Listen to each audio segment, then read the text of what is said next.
ഇപ്പോൾ ആരംഭിക്കാൻ പോകുന്നു. രാജ്യത്തെ ഏറ്റവും വലിയ വിചാരണ കോടതിയായ ആപ്കി അദാലത്തിൽ രജിത് ശർമ്മയോടൊപ്പം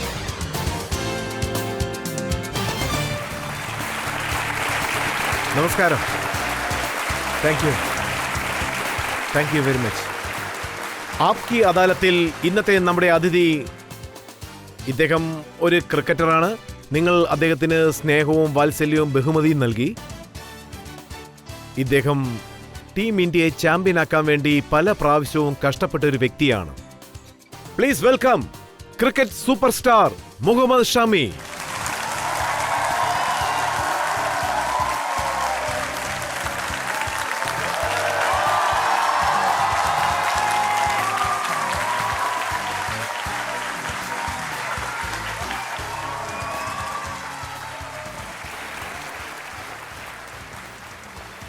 അതുപോലെ തന്നെ ആപ്കി അദാലത്തിലെ ഇന്നത്തെ നമ്മുടെ ജഡ്ജിയും പ്രത്യേകത നിറഞ്ഞ വ്യക്തിയാണ്. ഇദ്ദേഹത്തെ നിങ്ങൾ പല പ്രാവശ്യവും ഇന്റർനാഷണൽ മാച്ചിലൊക്കെ അമ്പയറായി കണ്ടിട്ടുള്ളതാണ്. IPL കൂടുതൽ മാച്ചുകളിൽ അമ്പയറിംഗ് ചെയ്ത റെക്കോർഡ് ഇദ്ദേഹത്തിനാണ്. Please welcome umpire Anil Chaudhary.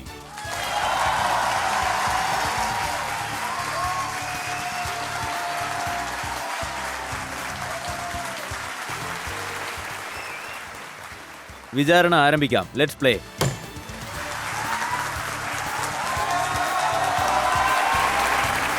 വരൂ, ആപ്കി അദാലത്തിലെ ഇന്നത്തെ നമ്മുടെ വിചാരണ ആരംഭിക്കാം. മുഹമ്മദ് ഷമിയുടെ മേലുള്ള ആദ്യത്തെ കുറ്റാരോപണം. ആപ്കി അദാലത്തിൽ സ്റ്റാർ ക്രിക്കറ്റർ മുഹമ്മദ് ഷമിയുടെ മേലുള്ള കുറ്റാരോപണം ഇദ്ദേഹം ഒരു തനി ലോകത്ത് ജീവിക്കുന്നു എന്നുള്ളതാണ്. മുഹമ്മദ് ഷമി, താങ്കളുടെ ഗ്രാമത്തിൽ ഫാം ഹൗസിൽ ഒരു പ്രത്യേക ലോകം തന്നെ സൃഷ്ടിച്ചു വെച്ചിരിക്കുകയാണെന്ന് ഞാൻ കേട്ടു.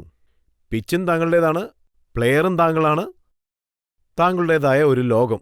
ചില സമയത്ത് ബാറ്റിങ്ങും ചെയ്യും, ചില സമയത്ത് ബോളിങ്ങും ചെയ്യും. ഞാൻ ജനിച്ച സ്ഥലം എനിക്ക് ഒരുപാട് അവസരങ്ങൾ തന്നിട്ടുണ്ട്. ഞാൻ പിറന്ന സ്ഥലം എനിക്ക് പേരും പ്രശസ്തിയും തന്നിട്ടുണ്ടെന്ന് വേണം പറയാൻ. ഒറ്റയ്ക്കാണെങ്കിൽ എന്താ, ഫാമിലി ഉണ്ട്, ഇനി എന്താ വേണ്ടത്? പുറത്തുള്ളവർ എന്തു പറയുന്നെന്ന് ഞാൻ അധികം ശ്രദ്ധിക്കാറില്ല. ദിവസവും പ്രാക്ടീസ് ചെയ്യും, ആഹാരം നന്നായി കഴിക്കും, അങ്ങനെയൊക്കെ പോകുന്നു. എനിക്കിത് ഇഷ്ടമാണ്. താങ്കളുടെ ഫിറ്റ്നസിന് വേണ്ടി പ്രത്യേക ട്രെയിനിങ് ഒക്കെയാണ് എടുക്കുന്നത്. വെറും കാലിൽ ഓടണം, ഓടുന്നത് കുതിരയെ പോലെ ഓടണമെന്നാണ്. കഴുതയുടെ ജോലി ചുമട് ചുമക്കുക എന്നതാ. അത് ചെയ്തേ പറ്റൂ, കാരണം ഫെസിലിറ്റീസിനൊന്നും അവിടെ യാതൊരു ചാൻസും ഇല്ല. ശരിക്കു പറഞ്ഞാൽ യാതൊരു ചാൻസും ഇല്ലെന്ന് പറയാം. ഉള്ളതുകൊണ്ട് നമ്മൾ എന്തെങ്കിലുമൊക്കെ ക്രിയേറ്റ് ചെയ്യണം. ഈ പ്രാദേശിക ട്രെയിനിങ് ഇതുവരെ ഫെയിലായി എന്ന് എനിക്ക് തോന്നിയിട്ടില്ല. അതെപ്പോഴും മുന്നോട്ട് പോയിക്കൊണ്ടിരിക്കുന്നുണ്ട്. റെക്കോർഡുകൾ നോക്കുകയാണെങ്കിൽ ഗ്രാമത്തിലുള്ളവർ ജീവിതത്തിൽ ഇതുവരെ സക്സസ്ഫുൾ ആയിട്ട് തന്നെയാണ് കഴിയുന്നത്, കമ്പയർ ടു സിറ്റീസ്. കാരണം സിറ്റിയിലുള്ളവർ കുറച്ച് സോഫ്റ്റ് ആയിട്ടാണ് ജീവിക്കുന്നത്. ഇപ്പോൾ ഞാനത് രണ്ടും മിക്സ് ചെയ്തിട്ടാണ് ജീവിക്കുന്നത്.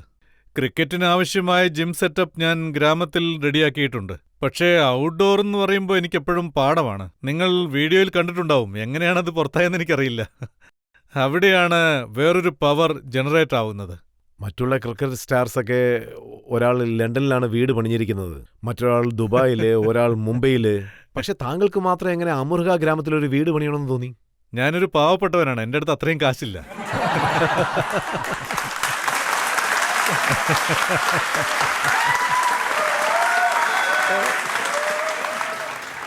കിട്ടിയതുകൊണ്ട് സന്തോഷത്തോടെ കഴിയുന്നു. അതോടൊപ്പം മറ്റൊരു പ്രധാനപ്പെട്ട കാര്യം, നമ്മൾ എവിടെ ജനിക്കുന്നോ, എവിടെയാണോ നമ്മൾ നമ്മുടെ കുട്ടിക്കാലം ചെലവഴിച്ചത്, എവിടെയാണോ നമ്മൾ വളർന്നു വലുതായത്, പേരെടുത്തത്, ആ സ്ഥലം നമ്മൾ മറക്കരുതല്ലോ. താങ്കൾ ക്രിക്കറ്റ് പ്രാക്ടീസ് ചെയ്യുന്ന സമയത്ത് ഞാനൊരു കാര്യം കേട്ടു. അതായത് പിച്ചിന് പിന്നിൽ, വിക്കറ്റിന് പിന്നിൽ ഒരു ടാർപ്പ വെച്ച് കവർ ചെയ്യുന്നു കേട്ടു, ബോള് വയലിൽ പോകാതിരിക്കാൻ വേണ്ടി. അതെ, അത് മുൻപ് അങ്ങനെയായിരുന്നു. കാരണം അതായത് മുത്തശ്ശൻ്റെ മാവിൻ തോട്ടത്തിനടുത്ത് എൻ്റെ ചേട്ടന്മാരുടെ കൂടെ ഞാൻ കളിക്കുമ്പോൾ അവിടെ പിച്ചുണ്ടായിരുന്നു. അവിടെ ഒരു കോൺക്രീറ്റ് സ്ഥലവും ഉണ്ടായിരുന്നു.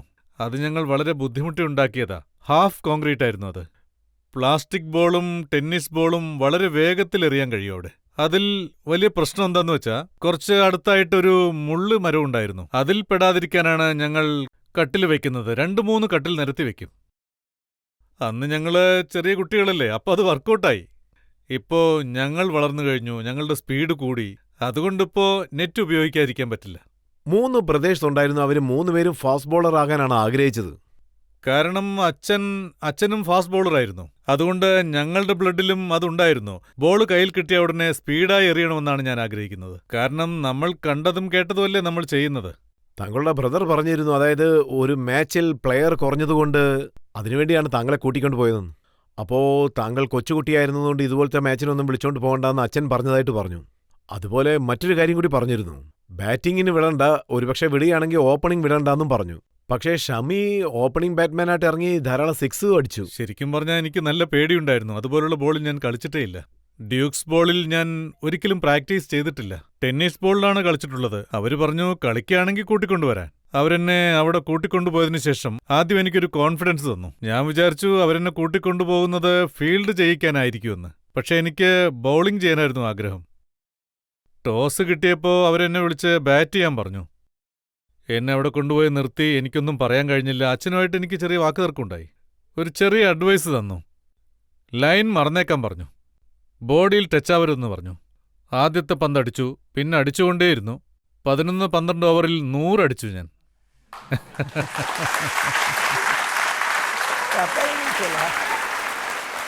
അതിനുശേഷം താങ്കൾക്ക് മാച്ച് കളിക്കാനുള്ള സന്ദർഭങ്ങൾ ലഭിച്ചുകൊണ്ടേയിരുന്നു.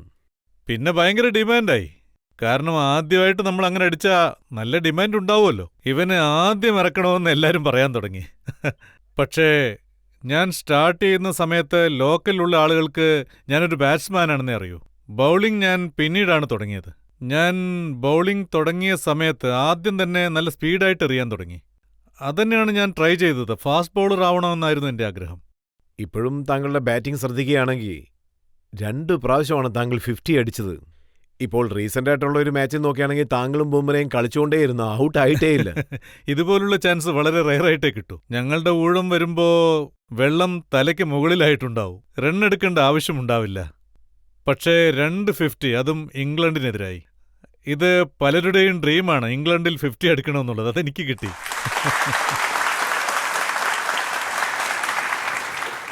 ഷമി, താങ്കൾ അമ്രുഹയിലുണ്ട്, മുറാദാബാദിലുണ്ട്. ഈ ഏരിയ ഉത്തർപ്രദേശിലാണ് ഉള്ളത്. പക്ഷേ ഉത്തർപ്രദേശ് ടീമിൽ താങ്കൾക്ക് സന്ദർഭം ലഭിച്ചിട്ടേയില്ലേ? സർ, അതൊരു വലിയ സ്റ്റോറിയാണ്. ഞാൻ ട്രൈ ചെയ്തു, പക്ഷെ അവർക്ക് എൻ്റെ സ്കില്ല് ഇഷ്ടപ്പെട്ടില്ല.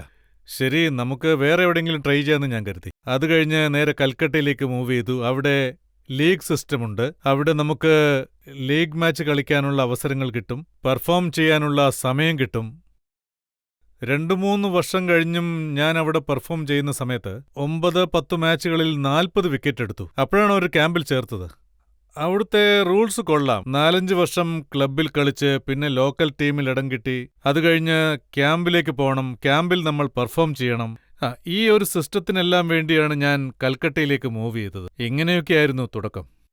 കൊൽക്കത്തയിൽ സൗരവ് ഗാംഗുലി താങ്കളുടെ ബൗളിംഗ് കണ്ടിരിക്കുന്നു. അല്ല, ഞാൻ ആദ്യം അങ്ങോട്ട് പോകുമ്പോൾ എനിക്ക് ആരെയും പരിചയമില്ലായിരുന്നു.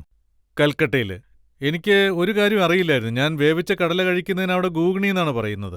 എന്റെ മുന്നാടി അത് വെച്ചിട്ടുണ്ടായിരുന്നു. ഞാൻ വെയിറ്റ് ചെയ്യായിരുന്നു അതിനു മുമ്പിൽ. അതിന്റെ കൂടെ റൈസ് കഴിക്കാം, റൊട്ടി കഴിക്കാം എന്നൊക്കെ വിചാരിച്ച്. ആ ടോസ്റ്റ് അവിടെ വെച്ചിരുന്നു. അപ്പോൾ എന്റെ അടുത്ത് നിൽക്കുന്ന ആൾ പറഞ്ഞു കഴിക്കെന്ന്. കഴിക്കാനോ? എന്ത് കഴിക്കാൻ? എന്തെങ്കിലും ഇതിന്റെ കൂടെ വേണ്ടേ? റൊട്ടി വരട്ടെ, അല്ലെങ്കിൽ റൈസ് വരട്ടെ? അതിനവൻ പറഞ്ഞു അതൊന്നുമില്ല, ഇതാണ് കഴിക്കേണ്ടതെന്ന്. അതുകൊണ്ട് ആ കടല മാത്രം ഞാൻ എടുത്ത് കഴിച്ചു. എവിടെയാണ് താമസിച്ചിരുന്നത്? ആദ്യത്തെ ഒരു 10-15 ദിവസം എനിക്ക് കുറച്ച് പ്രശ്നമുണ്ടായിരുന്നു. അതായത് അവിടെ CCFC ക്ലബ്ബുണ്ടായിരുന്നു. അവിടെ രാത്രിയൊക്കെ എന്നും പാർട്ടി നടക്കുമായിരുന്നു. അവിടെ ഒരു ഹാളുണ്ടായിരുന്നു. അവിടെ ഒരു സോഫ ഇട്ടിട്ടുണ്ടായിരുന്നു. അവിടെയാണ് കിടന്നുറങ്ങുന്നത്. തുടക്കത്തിൽ ഒരു 10-15 ദിവസം അങ്ങനെയാണ് കഴിഞ്ഞുകൂടിയത്. 3-4 പിള്ളേരുണ്ടായിരുന്നു. കുറച്ചുനാൾ കഴിഞ്ഞപ്പോൾ അവർ പറഞ്ഞു നമുക്കെല്ലാവർക്കും കൂടി താമസിക്കാനൊരു സ്ഥലം കണ്ടെത്താമെന്ന്. അന്നും കാര്യമായിട്ടൊന്നും ചെയ്യാൻ പറ്റിയില്ല. പിന്നീടൊരു മുറി കിട്ടി. ഞങ്ങൾ 3-4 പേർ ഒന്നിച്ച് അവിടെ താമസിച്ചു. ആദ്യത്തെ 2 വർഷം അങ്ങനെയാണ് പോയത്. പിന്നീടൊരു വലിയ ക്ലബ്ബിൽ സൈൻ ചെയ്യാനുള്ള ചാൻസ് കിട്ടി. അവിടെ 2 വർഷം പെർഫോം ചെയ്തു. അവരെന്നെ അവരുടെ മെസ്സിൽ കൊണ്ടുപോയി നിർത്തി.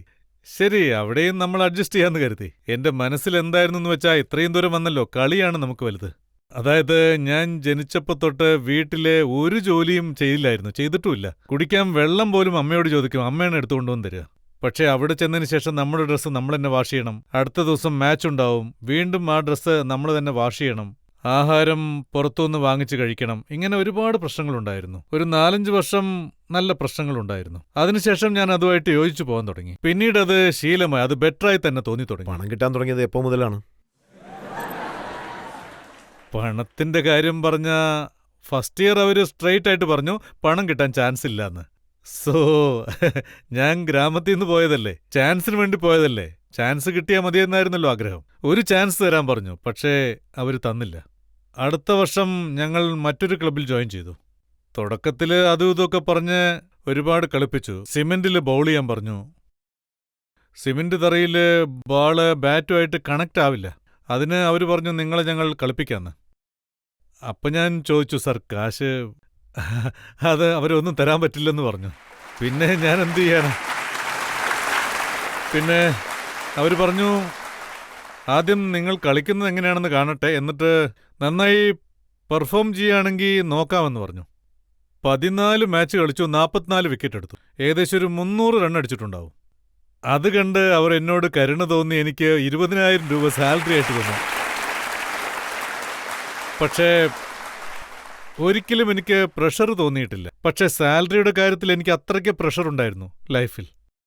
രാത്രി ട്രെയിനിൽ തിരിച്ചു വരണം, ഒരേ ഒരു വണ്ടിയേ ഉള്ളൂ, ദോൺ എക്സ്പ്രസ്. രാത്രി ആരെങ്കിലും പോക്കറ്റ് കട്ടിയോന്നുള്ള പേടി.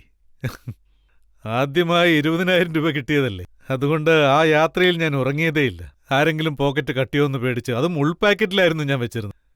അങ്ങനെ കഷ്ടപ്പെട്ട് യാത്ര ചെയ്തു വന്ന് ആ കാശെടുത്ത് ഞാൻ എൻ്റെ അമ്മയുടെ കയ്യിൽ എടുത്തു കൊടുത്തു. അമ്മ അതിൽ നിന്ന് 1 രൂപ പോലും എടുത്തില്ല. ഇത് നീ തന്നെ വെച്ചോ, നല്ലത് നടക്കുമെന്ന് പറഞ്ഞു. താങ്കളുടെ കരിയർ നോക്കുകയാണെങ്കിൽ ഒരു പ്ലെയർ കുറവായതുകൊണ്ട് താങ്കളുടെ ജ്യേഷ്ഠൻ താങ്കളെ കൂട്ടിക്കൊണ്ട് പോയതുപോലെ താങ്കൾക്ക് കിട്ടിയ സന്ദർഭങ്ങളെല്ലാം തന്നെ രഞ്ജിയിലും ഒരു പ്ലെയർ ഇഞ്ചുറി ആയതുകൊണ്ടാണ് താങ്കൾക്ക് ചാൻസ് കിട്ടിയത്. അത് കാരണം ആ സമയത്ത് വൈറൽ സ്പ്രെഡായിക്കൊണ്ടിരിക്കുകയായിരുന്നു. അന്ന് ഈഡനിൽ മാച്ച് ഉണ്ടായിരുന്നു. ആ സമയത്ത് 7 പ്ലേയേഴ്സിന് പനിയായിരുന്നു. എനിക്കും പനിച്ചു തുടങ്ങിയിരുന്നു. ആ സമയത്ത് ഡെങ്കു ഫീവർ സ്പ്രെഡായിരുന്നു. കൊൽക്കത്തയിൽ ആ സമയത്ത് കൊതുവിൻ്റെ ഒരു സങ്കേതമായിരുന്നു. എനിക്കും ഡെങ്കു പിടിപെട്ടു. ബട്ട് എന്നാലും ഞങ്ങൾ ധൈര്യമായിട്ട് കളിച്ചു. കാരണം 4 പ്ലേയേഴ്സേ ഫ്രഷായിരുന്നുള്ളൂ, ബാക്കിയുള്ളവർ പോയും വന്നും കൊണ്ടിരിക്കുകയായിരുന്നു മരുന്ന് വാങ്ങിക്കാൻ വേണ്ടി. സോ വളരെ ബുദ്ധിമുട്ടിയാണ് ആ മാച്ച് കളിച്ചത്. ആദ്യ മാച്ചിൽ ഞാൻ 3 വിക്കറ്റ് എടുത്തെന്ന് തോന്നുന്നു. അന്ന് ആ സീസണിൽ എനിക്ക് 4 മാച്ച് കളിക്കാൻ കഴിഞ്ഞു. പിന്നീട് എന്നെ നേരെ ICUയിൽ കൊണ്ടുപോയി അഡ്മിറ്റ് ചെയ്തു. സന്ദർഭം കിട്ടിയതും താങ്കൾ 9 വിക്കറ്റ് എടുത്ത് റെക്കോർഡ് ചെയ്യുകയാണ് ചെയ്തത്. അതെ, അത് ടെസ്റ്റ് മാച്ച് ഡെബ്യൂയിലാണ് നടന്നത്. ഏറ്റവും പ്രധാനപ്പെട്ട കാര്യം നമ്മൾ ആ ഗ്രൗണ്ടിൽ കളിക്കുകയായിരുന്നു, നമ്മുടെ ഹോം ഗ്രൗണ്ടിൽ. അത് നമ്മുടെ ഗ്രൗണ്ടാണ്, അത് നമുക്ക് ബെറ്ററായിട്ട് യൂസ് ചെയ്യാൻ കഴിയും. അതായത് ഞാൻ എന്ത് പ്രിപ്പയർ ചെയ്തിട്ട് പോയോ അത് ഞാൻ മറന്നുപോയി. സച്ചിൻ ഭായിന്റെ തോളത്ത് കൈവച്ചപ്പോൾ ഞാനെല്ലാം മറന്നു. കാരണം അതുവരെ ഞാൻ അദ്ദേഹത്തെ TV-യിൽ മാത്രമേ കണ്ടിട്ടുള്ളൂ. അങ്ങനെയുള്ള എൻ്റെ തോളത്ത് അദ്ദേഹം കൈവയ്ക്കുന്നു, അദ്ദേഹത്തെ ഞാൻ ആദ്യമായിട്ട് കാണുന്നു, ഞാനെല്ലാം മറന്നുപോയി. അദ്ദേഹം പറഞ്ഞു ഇതുവരെ എന്ത് ചെയ്തിരുന്നോ അതന്നെ ചെയ്യാൻ. അതായത് ഞാൻ തുടക്കത്തിൽ എങ്ങനെ സ്റ്റാർട്ട് ചെയ്തോ, അതായത് നന്നായി ബൗൾ ചെയ്യണം, നല്ല ഏരിയയിൽ ബൗൾ ചെയ്യണം, അങ്ങനെയൊക്കെ ഞാൻ കരുതിയിരുന്നതാണ്. അതൊക്കെ ഞാൻ അദ്ദേഹത്തെ കണ്ട ഉടനെ മറന്നുപോയി. ഷമി, താങ്കൾക്ക് ഒരു സമയം വരുമെന്ന് സച്ചിൻ തെണ്ടുൽക്കർ താങ്കളോട് പറഞ്ഞിരുന്നു. അതായത് താങ്കൾ സച്ചിൻ തെണ്ടുൽക്കറെ നേരിട്ട് കണ്ടു കാണും. അദ്ദേഹത്തിന്റെ അടുത്ത് അത്രയ്ക്ക് ക്വാളിറ്റി എന്താ ഉള്ളത്? റൺ അടിച്ചുകൊണ്ടേയിരിക്കും, അടിക്കുന്ന ഒരു മിഷനാണ് അദ്ദേഹം. സച്ചിൻ ഭായിയുടെ റണ്ണെടുക്കാനുള്ള ആവേശം നിങ്ങൾ എല്ലാവരും കണ്ടു കാണും. ഗ്രേറ്റ് അല്ലേ? സത്യമാണ്, അതിൽ യാതൊരു സംശയവുമില്ല. 2019 താങ്കൾക്കൊരു സന്ദർഭം ലഭിച്ചിരുന്നു. അതായത് ഭുവനേശ്വർ കുമാർ ഇഞ്ചോറായ സമയത്ത്. എൻ്റെ ലൈഫിൽ ഇങ്ങനെയൊക്കെയാണ് പല കാര്യങ്ങളും നടന്നിട്ടുള്ളത്. ഇങ്ങനെയൊക്കെയാണ്. 2019 വേൾഡ് കപ്പ് നടക്കുമ്പോൾ ഇംഗ്ലണ്ടിലായിരുന്നു ഞങ്ങൾ കളിച്ചുകൊണ്ടിരുന്നത്. ആ വർഷം എനിക്ക് പരിക്ക് പറ്റിയപ്പോഴാണ് ആ അവസരം എനിക്ക് കിട്ടിയത്.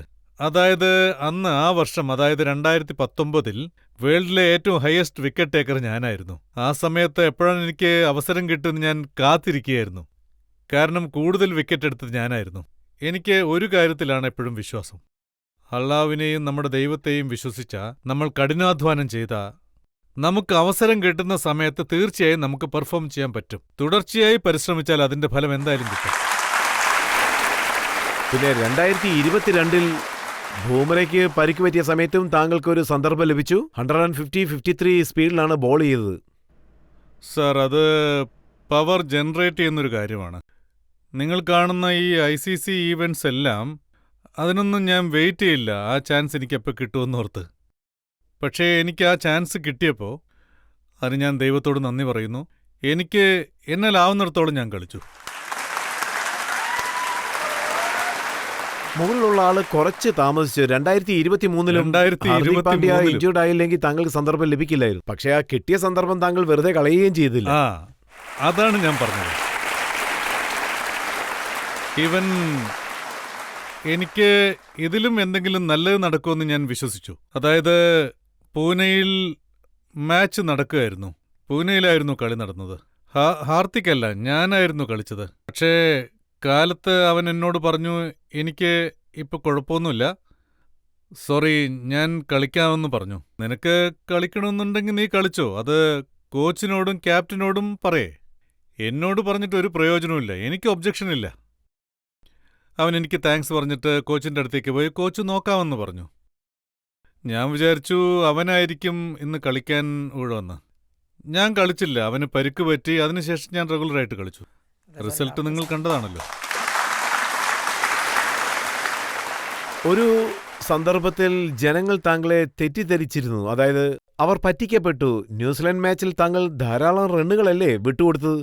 ഓരോ ദിവസവും എൻ്റേതായിരിക്കില്ല. എന്നെക്കൊണ്ടാവുന്നത് ഞാൻ ചെയ്യും. ഞാൻ എപ്പോഴും ചിന്തിക്കുന്നത് മാക്സിമം ബെസ്റ്റ് കൊടുക്കുക എന്നതാണ്. എല്ലാ കളിയിലും 100% അധ്വാനിക്കണമെന്ന് കരുതും. എൻ്റെ രാജ്യത്തിന് വേണ്ടി എന്തെല്ലാം സംഭാവനകൾ ചെയ്യാൻ പറ്റുമോ അതെല്ലാം ചെയ്യണമെന്ന് കരുതും. ഇത്രയും വലിയൊരു ജീവിതയാത്ര കഴിഞ്ഞല്ലേ താങ്കൾ വന്നിരിക്കുന്നത്. അതിന്റെ റിസൾട്ട് എന്താണെന്ന് ഇവിടെയുള്ളവരോട് തന്നെ നമുക്ക് നേരിട്ട് ചോദിക്കാം. നിങ്ങൾക്ക് ഷമിയുടെ ജീവിതത്തെക്കുറിച്ചുള്ള എന്തെങ്കിലും ചോദ്യം ചോദിക്കണമെങ്കിൽ നേരിട്ട് ചോദിക്കാം. എന്റെ ചോദ്യം എന്താണെന്നാൽ സാർ, ഒരു സമയത്ത്, അതായത് മാച്ചിനിടയിൽ താങ്കൾ ജ്യൂസ് കുടിക്കുന്ന ഒരു വീഡിയോ വൈറലായിരുന്നു. അത് കാരണം താങ്കൾ ഒരുപാട് ട്രോൾ ചെയ്യപ്പെട്ടു. അങ്ങനെയുള്ള സിറ്റുവേഷൻസ് എങ്ങനെയാണ് ഹാൻഡിൽ ചെയ്യുക? എൻ്റെ മതത്തിൽ, എൻ്റെ മുസ്ലിം സമുദായത്തിൽ എനിക്ക് ചില ആനുകൂല്യങ്ങളുണ്ട്. ഞാൻ നോമ്പ് പിന്നീട് ആക്കാമെന്ന് വിചാരിച്ചാലും അത് പിന്നീട് കംപ്ലീറ്റ് ചെയ്യാമെന്ന് വിചാരിച്ചാലും ഞാൻ തീർച്ചയായും അത് ചെയ്യും. അത് എൻ്റെ ജനങ്ങൾക്ക്, എൻ്റെ രാജ്യത്തിന് നല്ലത് ചെയ്യുകയാണെങ്കിൽ അത് തീർച്ചയായും ഞാൻ ചെയ്തിരിക്കും. എൻ്റെ മതത്തിൽ പറഞ്ഞിട്ടുണ്ട്, ഇതുപോലെയുള്ള സാഹചര്യങ്ങളിൽ, അതായത് നിങ്ങൾ ട്രാവൽ ചെയ്യുന്ന സമയത്തോ പുറത്തെവിടെയെങ്കിലും ആണെങ്കിലോ ഒഴിവാക്കാൻ പറ്റാത്ത സാഹചര്യമാണെങ്കിൽ തീർച്ചയായും ഒഴിവാക്കാമെന്ന്. നോമ്പ് നമുക്ക് പിന്നീടുമാക്കാം, അതിനുശേഷം ഞാനത് കംപ്ലീറ്റ് ചെയ്യും. ഞങ്ങളുടെ മുസ്ലിം സമുദായത്തിൽ ഫോളോ ചെയ്യുന്നൊരു കാര്യം, രോഗിയോ അല്ലെങ്കിൽ വേറെന്തെങ്കിലും കാരണം കൊണ്ടാണെങ്കിലോ പിന്നീട് നമുക്കത് കംപ്ലീറ്റ് ചെയ്താൽ മതി. അങ്ങനെയൊരു ഓപ്ഷൻ ഉണ്ട്. ഇപ്പോൾ റീൽ വൈറലായി അല്ലെങ്കിൽ ആ വീഡിയോ വൈറലായി എന്നതുകൊണ്ട് ഞാൻ അതൊന്നും കൂടുതൽ കാര്യമാക്കാറില്ല. എന്നെ സംബന്ധിച്ചിടത്തോളം ആദ്യം എനിക്ക് എൻ്റെ രാജ്യം തന്നെയാണ് വലുത്, അതിനുശേഷമാണ് ബാക്കിയല്ല. അതായത് കാരണം അത് 50 ഓവർ മാച്ചാണ്, 1-2 മണിക്കൂർ കൊണ്ട് തീരുന്നതല്ല. നമ്മൾ പോയി റെസ്റ്റ് എടുത്തിട്ട് വീണ്ടും കളിക്കാൻ. റൂൾസ് ആൻഡ് റെഗുലേഷൻസ് ധാരാളമുണ്ട്, നമുക്കങ്ങനെ റെസ്റ്റ് എടുക്കാനൊന്നും പറ്റില്ല. സോ ആ സിറ്റുവേഷൻ അനുസരിച്ച് നമ്മൾ, എൻ്റെ രാജ്യത്തിനാണ് എനിക്ക് ആദ്യത്തെ പ്രിയോറിറ്റി. എൻ്റെ രാജ്യത്തിന് വേണ്ടി ഞാൻ നോമ്പ് മാറ്റിവെച്ചു. അതിനുശേഷം അതിൻ്റെ പെനാൽറ്റി ഫോളോ ചെയ്ത് ഞാനത് കംപ്ലീറ്റ് ചെയ്യും. ആ കാര്യം എനിക്കറിയാം, എൻ്റെ ഫാമിലിക്കും അറിയാം, എൻ്റെ മനസ്സിനറിയാം, അദ്ദേഹത്തിനും അറിയാം. എനിക്ക് ആരെയും ബോധിപ്പിക്കാൻ ആഗ്രഹമില്ല. ഷമി, എനിക്ക് നന്നായിട്ട് ഓർമ്മയുണ്ട്, ബരേലിയിൽ ഒരു മൗലാന ഫത്വ ഇട്ടു, താങ്കൾ ഒരു വലിയ പാപമാണ് ചെയ്തതെന്ന്. അതിന് ഞാൻ എക്സ്പ്ലനേഷൻ തരാം. അതായത് ഒരിക്കൽ നിങ്ങൾ ആ ചെയറിൽ ഇരുന്ന് കഴിയുമ്പോൾ ഇങ്ങനെയൊരു സ്റ്റേറ്റ്മെന്റ് നൽകുമ്പോൾ എനിക്ക് തോന്നുന്നത് നിങ്ങൾ ഫെയിമിനും നെയിമിനും വേണ്ടിയാണ് ഇത് ചെയ്യുന്നതെന്നാണ്. അതൊന്നും എന്നെ യാതൊരു തരത്തിലും ബാധിക്കില്ല, ഞാൻ അതിനെക്കുറിച്ച് ചിന്തിക്കുകയില്ല. താങ്കളെക്കുറിച്ച് കൂടുതൽ സംസാരിച്ചത് ആരാണെന്ന് വെച്ചാൽ പാകിസ്ഥാനിലുള്ള ജനങ്ങളാണ്. അനലൈസ് ചെയ്ത് നോക്കുകയാണെങ്കിൽ പാകിസ്ഥാനിലുള്ള ജനങ്ങൾ താങ്കളെ ഷമി കബാബ് എന്ന് വിളിച്ചതായിട്ടാണ് ഞാൻ അറിഞ്ഞത്. ഞാനിവിടെ ഇംഗ്ലണ്ടിനെതിരെ വിക്കറ്റ് എടുത്തപ്പോൾ അവിടെ കബാബ് ബാൻ ചെയ്തു. ചിലരെന്നെ കബാബാക്കി തിന്നണമെന്ന് വിചാരിക്കുന്നു. അതായത് ഇപ്പോഴത്തെ സോഷ്യൽ മീഡിയയുടെ കാര്യമെടുത്താൽ നമുക്കൊരിക്കലും അതിനെക്കുറിച്ച് മനസ്സിലാക്കാനാവില്ല. ഇവിടെയുള്ളവരാണോ പറയുന്നത് അതോ അവിടെയുള്ളവരാണോ എന്ന്. എന്നെ സംബന്ധിച്ചിടത്തോളം അങ്ങനൊരു സിറ്റുവേഷൻ വരുവാണെങ്കിൽ അത് ഇഗ്നോർ ചെയ്യുന്നതാണ് നല്ലത്. നമ്മൾ അതിനെ ശ്രദ്ധിക്കാൻ പാടില്ല. പാകിസ്ഥാൻ ടീമിന്റെ വിക്കറ്റ് എടുത്ത സമയത്ത് എന്താ പറഞ്ഞെന്ന് വെച്ചാ, ഷമി ഏത് ബോളിലാണോ ബോൾ ചെയ്യുന്നത് അതിനുള്ളിൽ ചിപ്പുണ്ടെന്ന് പറഞ്ഞു. അമ്പയർ സാർ ഇവിടെ ഇരിക്കുന്നുണ്ടല്ലോ. അവരാണ് ബോൾ സെലക്ട് ചെയ്ത് കൊണ്ടുവരുന്നത്. ജനങ്ങൾക്ക് ഇതിനെക്കുറിച്ചൊന്നും അറിയില്ല.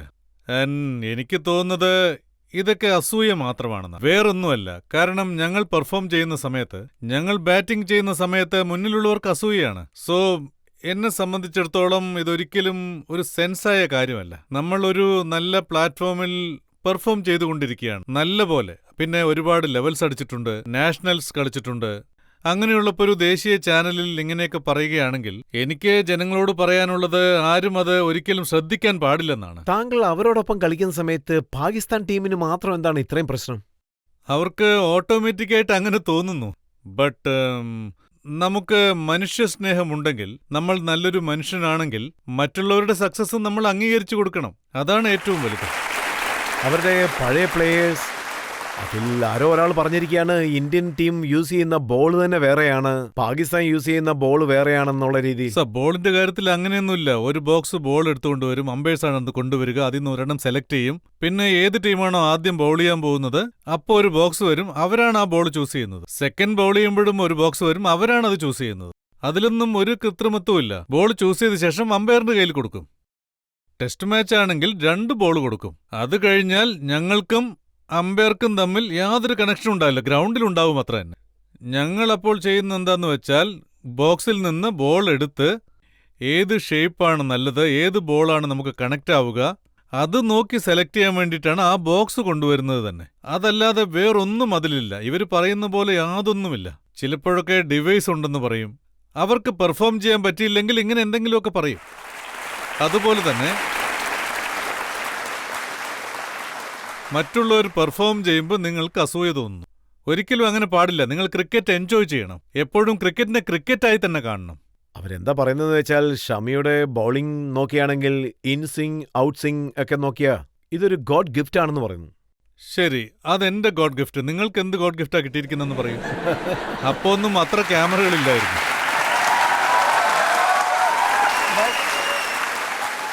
അതായത് നമ്മൾ തന്നെ ഒരു സ്കില്ല് ഉണ്ടാക്കിയെടുത്തല്ലോ. ഞാൻ ഉണ്ടാക്കിയില്ലെങ്കിലും അറ്റ്ലീസ്റ്റ് ഗോഡ് എനിക്കത് തന്നല്ലോ. അത് വെച്ച് ഞാൻ കഠിനാധ്വാനം ചെയ്യുന്നു. നിങ്ങൾ ആ ഗെയിം മാത്രം കണ്ടാ പോരെ ഞാൻ എത്രമാത്രം അധ്വാനിക്കുന്നുണ്ടെന്ന്. ഒരു കാര്യം നമുക്ക് അത്ര എളുപ്പത്തിലൊന്നും കിട്ടില്ല. ഒരു ബോൾ നിങ്ങൾ പെർഫെക്റ്റായിട്ട് എറിയണമെങ്കിൽ ഒരുപാട് പ്രാക്ടീസ് ചെയ്യണം. ആ കഠിനമായ അധ്വാനത്തെ നിങ്ങൾ ഒരിക്കലും സിമ്പിളായി കാണരുത്. വായി തോന്നിയതാണ് നിങ്ങൾ പറയുന്നത്, അങ്ങനെയൊന്നും ഒരിക്കലും പാടില്ല. ഞാൻ എപ്പോഴും പറയും, ആരെങ്കിലും കഠിനമായി പരിശ്രമിക്കുന്നുണ്ടെങ്കിൽ നിങ്ങൾ അവരെ സപ്പോർട്ട് ചെയ്യണം, അവരെ കാലിപ്പിടിച്ച് വലിക്കരുത്. നിങ്ങൾക്ക് ആ സ്കില്ല് ഇഷ്ടപ്പെട്ടാൽ അദ്ദേഹത്തെ പ്രശംസിക്കൂ. നിങ്ങളുടെ വീട്ടിൽ നിന്നൊന്നും അദ്ദേഹത്തിന് കൊടുക്കുന്നില്ലല്ലോ. അങ്ങനെയാണ് വേണ്ടത്. അല്ലാതെ അദ്ദേഹത്തെ കുറ്റം പറയുക, അദ്ദേഹത്തെ നിരുത്സാഹപ്പെടുത്തുക, അങ്ങനെയൊന്നും ഒരിക്കലും ചെയ്യരുത്. അതൊന്നും ശരിയല്ല. പിന്നെ മറ്റൊരു കാര്യം കൂടി ഓർമ്മയുണ്ട്. താങ്കൾ പാകിസ്ഥാനെതിരായിട്ട് കളിച്ചിട്ട് വന്ന സമയത്ത് താങ്കളുടെ ഗ്രാമത്തിൽ 50,000 പേര് ഒന്നു ചേർന്നെന്നാണ് കേട്ടത്. അതൊരിക്കൽ ഡെബ്യൂ ചെയ്ത സമയത്ത് അത് ഞാനും എക്സ്പെക്ട് ചെയ്തതല്ല, അത്രയും പേര് വരുമെന്ന്. ഞങ്ങളുടെ നാട്ടിൽ അത്രയും ജനങ്ങളെ ഞാൻ കണ്ടിട്ടേയില്ല. ഡൽഹിയിലായിരുന്നു മാച്ച് നടന്നിരുന്നത്. ആ സീരീസിന്റെ അവസാനത്തെ മാച്ചായിരുന്നു അത്. അന്ന് ഞങ്ങൾ 168 സംതിങ്ങിലെന്തോ ഔട്ടായി. ആ മാച്ചിൽ ജയിച്ചത് ഞങ്ങളായിരുന്നു. ഞാൻ അവിടുന്ന് പുറപ്പെട്ടു. ചേട്ടൻ എന്നെ പിക്കപ്പ് ചെയ്യാൻ വന്നിരുന്നു. അച്ഛൻ ചോദിച്ചു, നിനക്ക് വേറെന്തെങ്കിലും പ്ലാനുണ്ടോ? വീട്ടിൽ 4-5 പേര് കാണാൻ വന്നിട്ടുണ്ടെന്ന് പറഞ്ഞു. ശരി, വരാന്ന് പറഞ്ഞു. ഞങ്ങള് പാതി വഴിക്ക് എത്തുമ്പോഴേക്കും ആരോ പറഞ്ഞു അവിടെ ജനങ്ങൾ കൂടിയിട്ടുണ്ടെന്ന് പറഞ്ഞു. 100-200 പേരുണ്ടാവുമെന്ന് പറഞ്ഞു. കേക്ക് കട്ട് ചെയ്യണമെന്ന് പറഞ്ഞു. ശരി, കട്ട് ചെയ്യാമെന്ന് ഞാൻ പറഞ്ഞു. ഞങ്ങൾ ഞങ്ങളുടെ ലോക്കൽ ഡിസ്ട്രിക്റ്റിന്റെ എൻട്രൻസിലെത്തുന്ന സമയത്ത് റോഡിൽ 50-ൽ കൂടുതൽ വണ്ടി നിൽക്കുന്നു. ഞങ്ങളെ കൂട്ടിക്കൊണ്ടുപോകാമെന്നു പറഞ്ഞു. എന്താ കൂട്ടിക്കൊണ്ടുപോകാൻ ഇത്രയും പേരോ? അപ്പൊ എത്ര പേരോടെ കാത്തു നിൽക്കുന്നുണ്ടെന്ന് ചോദിച്ചു. അതൊന്നും ചോദിക്കരുത്, നിങ്ങൾ നേരിട്ട് വന്ന് കാണാൻ പറഞ്ഞു. 3-4 കിലോമീറ്റർ വരെ റോഡ് ക്ലോസ്ഡ് ആയിരുന്നു. അപ്പൊ ഞാൻ എൻ്റെ ചേട്ടനോട് പറഞ്ഞു, ഒന്ന് വണ്ടി തിരിച്ചേന്ന്. കാരണം ഞങ്ങളുടെ കൂടെ വേറെ ആരുമില്ലായിരുന്നു. 4 ഫ്രണ്ട്സ് മാത്രമേ ഉള്ളൂ, വേറെ ആരുമില്ല. ഞാൻ ഉടനെ അച്ഛന് ഫോൺ ചെയ്തു. അച്ഛൻ ചോദിച്ചു, എന്താ? നീ ഒന്നും പറയണ്ട, പെട്ടെന്ന് ഇങ്ങോട്ട് വരാൻ പറഞ്ഞു.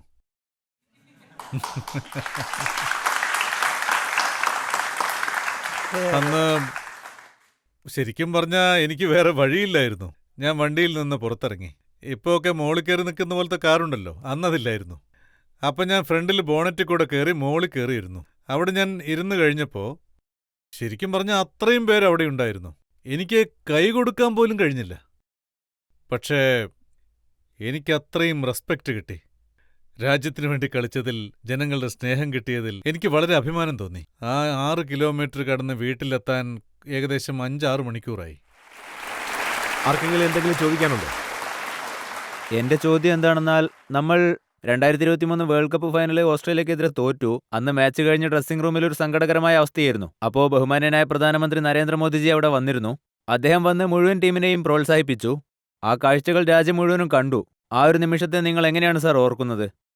വളരെ നല്ല പെർഫോമൻസ് കാഴ്ചവെച്ച് നോൺ സ്റ്റോപ്പായി കളിച്ച് ആ മാച്ചില് പെട്ടെന്ന് തോൽവി സംഭവിച്ചാൽ, അതും കപ്പ് കിട്ടുമെന്ന് പ്രതീക്ഷിച്ച് പെട്ടെന്നത് സാധിക്കാതെ പോയാൽ, ഇത്രയും കഠിനാധ്വാനം ചെയ്തിട്ടും കിട്ടിയില്ലല്ലോ എന്നോർത്ത് നമുക്ക് വേദനയുണ്ടാവും. അത് വളരെ കഷ്ടമുള്ളൊരു കാര്യമാണ്. കാരണം നമ്മുടെ മനസ്സതിനെ ഒരിക്കലും അക്സെപ്റ്റ് ചെയ്യില്ല. എവിടെയാണ് തെറ്റ് സംഭവിച്ചത്, എവിടെയാണ് നമ്മൾ ബെറ്റർ ആക്കേണ്ടിയിരുന്നത്, അതൊക്കെ നമ്മുടെ മനസ്സിനുള്ളിൽ ഓടിക്കൊണ്ടേയിരിക്കും ഗെയിമിന് ശേഷം. കാരണം അത് നമുക്ക് കിട്ടിയ ഒരു അത്ഭുതകരമായ ഒരു അവസരമായി. ആ സമയത്ത് ഞങ്ങൾ ആകെ തളർന്നുപോയി. പേഴ്സണലി എനിക്ക് തോന്നിയത്, കയ്യിൽ കിട്ടിയത് നമുക്ക് സ്വന്തമാക്കാൻ പറ്റിയില്ലല്ലോ എന്നാണ്. നമ്മൾ അത്ര നന്നായി പെർഫോമൻസ് കാഴ്ചവെച്ച് കഠിനാധ്വാനം ചെയ്ത് അവസാന നിമിഷം അത് നമ്മുടെ കൈവിട്ടു പോയാൽ വളരെ വിഷമമുണ്ടാകും. പക്ഷേ ആ സമയത്ത് അവിടെ പ്രധാനമന്ത്രി വന്നിട്ടുണ്ടായിരുന്നു.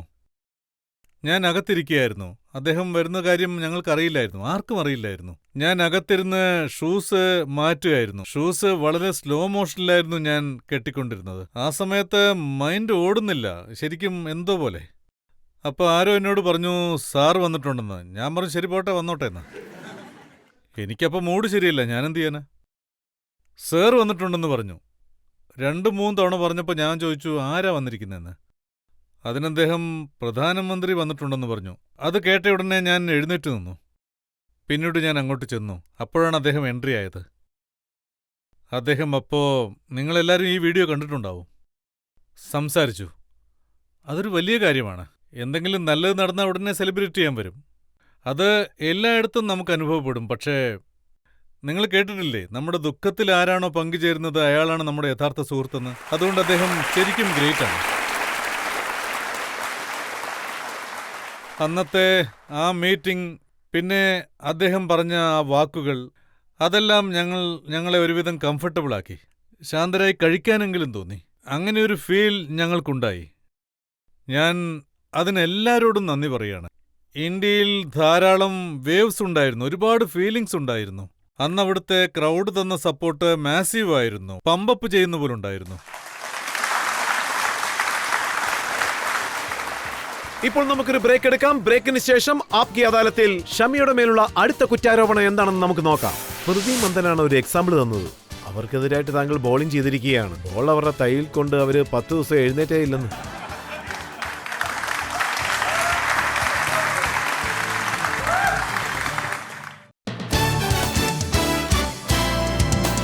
Welcome back. ആപ്കി അദാലത്തിൽ ഇന്ന് നമ്മൾ വിചാരണ നടത്തിക്കൊണ്ടിരിക്കുന്നത്, ചോദ്യങ്ങൾ ചോദിച്ചുകൊണ്ടിരിക്കുന്നത് ക്രിക്കറ്റ് ലോകത്തെ സൂപ്പർ സ്റ്റാറായ മുഹമ്മദ് ഷമിയോടാണ്. ആപ്കി അദാലത്തിലെ അടുത്ത കുറ്റാരോപണം.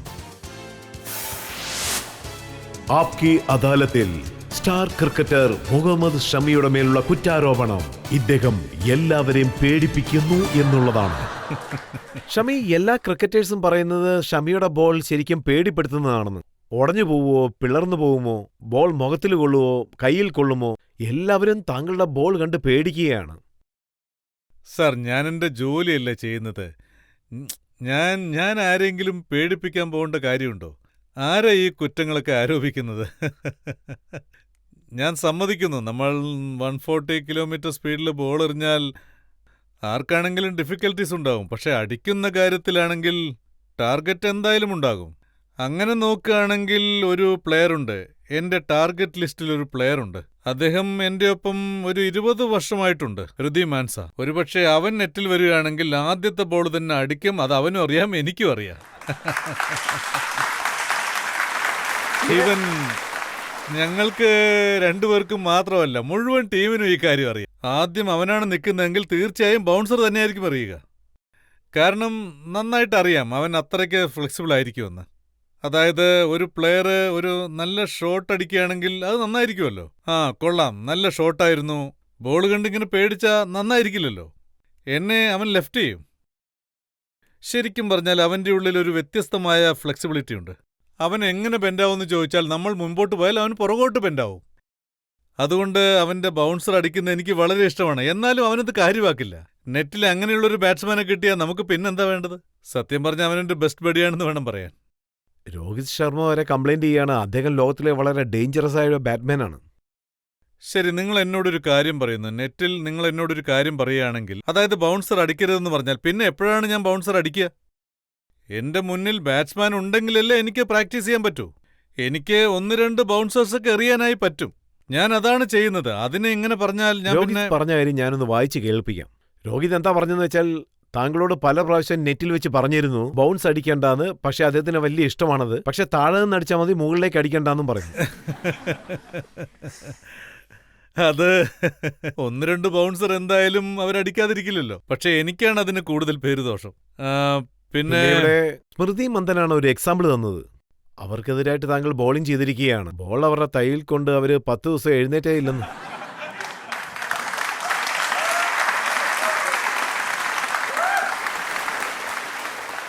അതായത് അപ്പോ എനിക്ക് നീയിലൊരു ഓപ്പറേഷൻ നടന്നിട്ടുണ്ടായിരുന്നു 2015 വേൾഡ് കപ്പിന് ശേഷം. സോ റീഹാബ് നടക്കുന്നുണ്ടായിരുന്നു. അപ്പോൾ വിമൻസ് ടീം വന്നിരുന്നു NCയിൽ പ്രാക്ടീസ് ചെയ്യാൻ വേണ്ടി. അപ്പോൾ ഫിസിയോ എന്നോട് പറഞ്ഞിരുന്നു, നിങ്ങൾ 4-5 ഓവർ എറിയണം, ഷോർട്ട് സ്റ്റെപ്പിൽ എറിയണം, 4-5 അടിയിൽ. ഞാൻ ഇവിടെ ഒരു മാച്ച് നടക്കുന്നുണ്ടല്ലോ, ഇവർക്കെറിയട്ടെ എന്ന് ചോദിച്ചു. കാരണം ഒറ്റയ്ക്ക് ബൗൾ ചെയ്താൽ എനിക്ക് ബോറടിക്കും. എനിക്കൊരു ബാറ്റ്സ്മാൻ വേണം. അവരും 4-5 അടി ദൂരത്തിൽ എറിഞ്ഞാൽ എന്ത് ചെയ്യുമെന്ന് വിചാരിച്ചു. തന്നെയല്ല, കാലിൽ സർജറിയും ചെയ്തിട്ടുണ്ടല്ലോ. സോ ഞാൻ ആ പെൺകുട്ടിയോടും ചോദിച്ചു, 4-5 അടിയിലാണ് എറിയാൻ പോകുന്നത്, കുഴപ്പമുണ്ടോയെന്ന്. അവരും ഓക്കെ എന്ന് പറഞ്ഞു. സ്വിംഗായി മാറുമെന്ന് അവരും ഒരിക്കലും എക്സ്പെക്റ്റ് ചെയ്തില്ല. അവർക്ക് ബേസ് ഐഡിയ മാത്രമല്ലേ അറിയൂ. 30 യാർഡിൽ ഓടി വന്നെറിയുന്നത്, അത് മാത്രമേ അറിയൂ. അവര് അങ്ങനെയാണ് ഷോട്ട് ചെയ്തത്. ഞാൻ അവരോട് സംസാരിച്ചു. അവര് പറഞ്ഞു, ഹാഫാണെങ്കിൽ ഒരു 130 ഉണ്ടാവും, അതിലും ഹാഫാണെങ്കിൽ 110-115 വരെ വരുമെന്ന്. അങ്ങനെ ഒരു ഐഡിയയിലായിരുന്നു അവര്. അത് സ്വിംഗ് ആവുമെന്ന് അവരൊരിക്കലും പ്രതീക്ഷിച്ചതേയില്ല. ആദ്യത്തെ 2 ബോള് ഞാൻ പുറത്താണ് എറിഞ്ഞത്. അവര് ബീറ്റായി. അതിനുശേഷം അകത്തെറിഞ്ഞു. അവർക്ക് ഇന്നർ തൈയിൽ പരിക്ക് പറ്റി. അതോടുകൂടി ഞാൻ നിർത്തി. പിന്നെ ഞാൻ ഒറ്റയ്ക്ക് പോയി കളിക്കാൻ തുടങ്ങി. ഇത് ഞാൻ അറിഞ്ഞുകൊണ്ട് ചെയ്തതല്ല, ഒന്നും എന്റെ തലയിൽ കെട്ടിവെച്ചിട്ടില്ലെന്ന് പറഞ്ഞു. അതായത് വിരാട് കോഹ്ലിയെ പോലുള്ള ഒരു പ്ലെയർ അദ്ദേഹം തന്നെ പറയുകയാണ് ഷമിയുടെ ബോൾ ഫേസ് ചെയ്യുന്നത് ഇമ്പോസിബിൾ ആണെന്ന്. അത് എപ്പോ അകത്തേക്ക് വരും പുറത്തേക്ക് പോകുമെന്ന് പറയാൻ സാധിക്കില്ലെന്ന്. അദ്ദേഹം നുണ പറയുകയാണ്. പക്ഷേ വിരാടും രോഹിത് ഉണ്ടെങ്കിൽ ഞങ്ങൾ കോമ്പറ്റീഷൻ വെക്കുമായിരുന്നു. അദ്ദേഹം പറയും ഔട്ടാകില്ലെന്ന്, ഞാൻ പറയും ഔട്ടാക്കിയിരിക്കുമെന്ന്. ചിലപ്പോഴൊക്കെ നല്ലൊരു ഷോട്ട് അടിച്ചിട്ട് മുന്നോട്ട് വന്ന് ചിരിക്കുമായിരുന്നു അദ്ദേഹം. ഇരുഭാഗത്തും അങ്ങനെയാണെങ്കിൽ എന്ത് ചെയ്യാൻ പറ്റും പറയൂ. പക്ഷേ വിരാടിനെ ഔട്ട് ചെയ്യാനുള്ള ഫോർമുല താങ്കൾ റെഡിയാക്കി വെച്ചിരിക്കുകയാണ്. അതിനെക്കുറിച്ച് പറയുകയാണെങ്കിൽ സാർ, അദ്ദേഹം എല്ലാവരുടെ ബോളും അടിക്കുന്നുണ്ടല്ലോ. അതായത് ഇരുഭാഗത്തും ഇങ്ങനെയൊക്കെ നടക്കും. അതായത് ബൗളറുടെ ഭാഗത്തുനിന്ന് നോക്കുകയാണെങ്കിൽ എങ്ങനെയെങ്കിലും ഔട്ടാക്കാനേ ശ്രമിക്കൂ. ആസ് എ ബാറ്റ്സ്മാനായിട്ട് നമ്മൾ നോക്കുകയാണെങ്കിൽ നമ്മൾ റൺ എടുക്കാനേ നോക്കൂ. ഇതുപോലെ 2 ഡിപ്പാർട്ട്മെന്റും അവരവരുടെ ഭാഗം നന്നാക്കാനേ ശ്രമിക്കൂ. അതായത് എഗനിസ്റ്റായിട്ട് കൂടുതൽ റൺ അടിച്ചാൽ എങ്ങനെയെങ്കിലും ഔട്ടാക്കാൻ ഞാൻ ശ്രമിക്കും. നല്ലതാണല്ലോ, ഇത് നല്ല ബാറ്റിലല്ലേ. പക്ഷെ നിങ്ങൾ രണ്ടുപേരും ഒരു ടീമിലുള്ള സമയത്ത് താങ്കൾ വിക്കറ്റ് എടുക്കുന്ന സമയത്ത് വിരാട് എൻജോയ് ചെയ്യുകയാണ്. ഇതുപോലെ ഒരുപാട് പിക്ചറുകളുണ്ട്. ഞാൻ അദ്ദേഹത്തോട് ഒരിക്കൽ ചോദിച്ചു. അത് വളരെ വ്യത്യസ്തമായ ഒരു പിക്ചറായിരുന്നു. ഞാൻ അദ്ദേഹത്തെ ഔട്ടാക്കിയെന്ന് എനിക്കറിയാം. പക്ഷേ പിക്ചറിൽ വിരാട് കോഹ്ലിയുടെ ഫോട്ടോ സ്റ്റമ്പിന്റെ മുകളിലാണ് കാണുന്നത്. അത് അദ്ദേഹം സെലിബ്രേറ്റ് ചെയ്യുന്നു. ഞാൻ ആ പിക്ചർ അദ്ദേഹത്തിന് അയച്ചു കൊടുത്തിട്ട് ഇതെന്താണെന്ന് ചോദിച്ചു. എന്താ ഇത്? അദ്ദേഹം അങ്ങനെ ചോദിക്കും, എന്താ? ഞാൻ എൻജോയ് ചെയ്യുന്നു, നീ ഓടിക്കോന്ന് പറയും. അതല്ല, നിങ്ങളൊരു ഫാസ്റ്റ് ബോളറാണെങ്കിൽ എന്ത് ചെയ്യുമെന്നാണ് ചോദിച്ചത്. നിങ്ങളുടെ എനർജി സെലിബ്രേഷന് തന്നെ ഇല്ലാതെയാവും. എപ്പോഴാ ബൗൾ ചെയ്യുന്നതെന്ന് ചോദിക്കും. അതുകൊണ്ടാണ് ചെയ്യാത്തതെന്ന് അദ്ദേഹം പറയും. സോ ഇതൊക്കെ ഒരു പ്രത്യേക എൻജോയ്മെൻ്റാണ്. ഞങ്ങളുടെ യൂണിറ്റ് ഒരു 10-12 വർഷമായി ഒരുമിച്ചാണ് ക്രിക്കറ്റ് കളിക്കുന്നത്. ഞങ്ങൾ തമ്മിലൊരു ബോണ്ടിംഗ് ഉണ്ട്. വ്യത്യസ്തമായ ഒരു സ്നേഹം എന്ന് പറയാം, അല്ലെങ്കിൽ ഒരു സൗഹൃദം എന്ന് പറയാം. പക്ഷേ രോഹിത് ബൗളേഴ്സിന് ഡേഞ്ചറസ് ആയ ബാറ്റ്മാൻ ആണോ? ഡിഫറെൻ്റ് ആയിരിക്കും രണ്ടുപേരുടെ കാലിബറും. അതായത് ശരിക്കും പറഞ്ഞാൽ ഓപ്പണിംഗ് ബാറ്റ്സ്മാന്റെ സ്ഥാനത്ത് രോഹിതിന് പോലൊരു ഡേഞ്ചറായ ആൾ ഉണ്ടാവില്ലെന്ന് തന്നെ പറയാം. എക്സ്പെഷ്യലി വൈറ്റ് ബോളിന്റെ കാര്യം പറയേ വേണ്ട. ഇനി നമ്പർ 3യുടെ കാര്യം എടുത്താൽ വിരാട് കോഹ്ലി. പേര് പെട്ടെന്ന് തന്നെ നാവിൻ തുമ്പിൽ വരും. രണ്ടുപേരും ഡിഫറെന്റ് ലെവൽ ബാറ്റ്സ്മാൻമാരാണ്. ഇത് റെയറായിട്ടുള്ളൊരു കാര്യമാണ്. അവര് കളിക്കുന്ന സമയത്ത് നമ്മൾ ശ്രദ്ധിച്ചാൽ നിങ്ങൾക്കും തോന്നും ഒരു ബൗളറിലൂടെ ഇമ്പാക്റ്റ് ഉണ്ടാകുന്നുവെന്ന്. ആ ഫീൽ ആണെങ്കിലും ശരി, ആ കോൺഫിഡൻ്റ് ആണെങ്കിലും ശരി, അവർ കളിക്കുന്ന സമയത്ത് ആ പ്രിപ്പറേഷൻ അത് വേറെ ലെവലാണ്. പക്ഷെ രോഹിത് കൂടുതൽ സെലിബ്രേറ്റ് ഒന്നും ചെയ്യാറില്ല. ഓരോരുത്തർക്കും ഓരോ സ്റ്റൈലുണ്ട്. ചിലര് ക്ഷമയോടെ നിന്ന് കളിക്കാൻ ശ്രമിക്കും. ചിലരാണെങ്കിൽ ഒരു റണ്ണടിച്ചാൽ തന്നെ ഭയങ്കരമായിട്ട് സെലിബ്രേറ്റ് ചെയ്യും. ഞാൻ എത്ര അടിച്ചാലും സെലിബ്രേഷൻ ഒരുപോലെ തന്നെയാണ്. രോഹിത്തിനെ പോലെ തന്നെയാണ് ഞാനും. 100 അടിച്ചാൽ ബാറ്റ് ഒന്ന് മുകളിലേക്ക് ഉയർത്തും, പക്ഷേ ബോൾ അടിച്ച് പറത്തിക്കൊണ്ടിരിക്കും.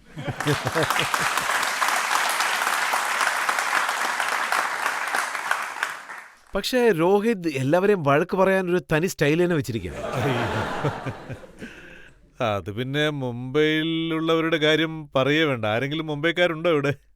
അത് ആക്ച്വലി ചീത്തവിളിയല്ല, ശരിക്കും പറഞ്ഞാൽ അത് ഒരുതരം ടോണാണെന്ന് പറയാം. അദ്ദേഹം സംസാരിക്കുന്ന ശൈലി അങ്ങനെയാണ്. ഞങ്ങളുടെ നാട്ടിൽ അതുപോലൊക്കെ പറഞ്ഞാൽ വലിയ പഴക്കുണ്ടാവും. പക്ഷേ അദ്ദേഹം പർപ്പസായിട്ട് അങ്ങനെ ഒരു കാര്യവും പറയില്ല. പക്ഷേ അദ്ദേഹത്തിന്റെ സംസാര ശൈലി അങ്ങനെയാണ്. ലോക്കലിൽ എങ്ങനെ സംസാരിക്കുമോ അതുപോലെ തന്നെ അദ്ദേഹം അവിടെയും സംസാരിക്കൂ. പക്ഷേ ചില സമയത്തൊക്കെ ഗെയിമിൽ എന്തെങ്കിലും ടെൻഷൻ ഉണ്ടെങ്കിൽ അത് ചിലപ്പോൾ പ്രകടിപ്പിച്ചെന്ന് വരാം. ചിലപ്പോ അങ്ങനെയൊക്കെ സംഭവിച്ചെന്നിരിക്കും. അതുമാത്രമല്ല, സ്റ്റമ്പിൽ മൈക്കും കൊണ്ട് എല്ലാവരും കേൾക്കുകയും ചെയ്യും. ഇതുപോലെയുള്ള ഒരുപാട് കേസുകളുണ്ട്. നമുക്ക് നിഷേധിക്കാനാവില്ല, ഇഗ്നോർ ചെയ്യാൻ കഴിയില്ല. അങ്ങനെയാണത്. കാരണം അവരുടെ മൈക്കിൽ അതിനുള്ള പ്രൂഫ് ഉണ്ടാവും. പിന്നെ താങ്കളും ഹാർദിക് പന്ധ്യയും തമ്മിലുള്ള കോൺവെർസേഷൻ എല്ലാവരും കേട്ടതാണ്. ആക്ച്വലി ഞാൻ മോശമായ ഒരാളല്ല.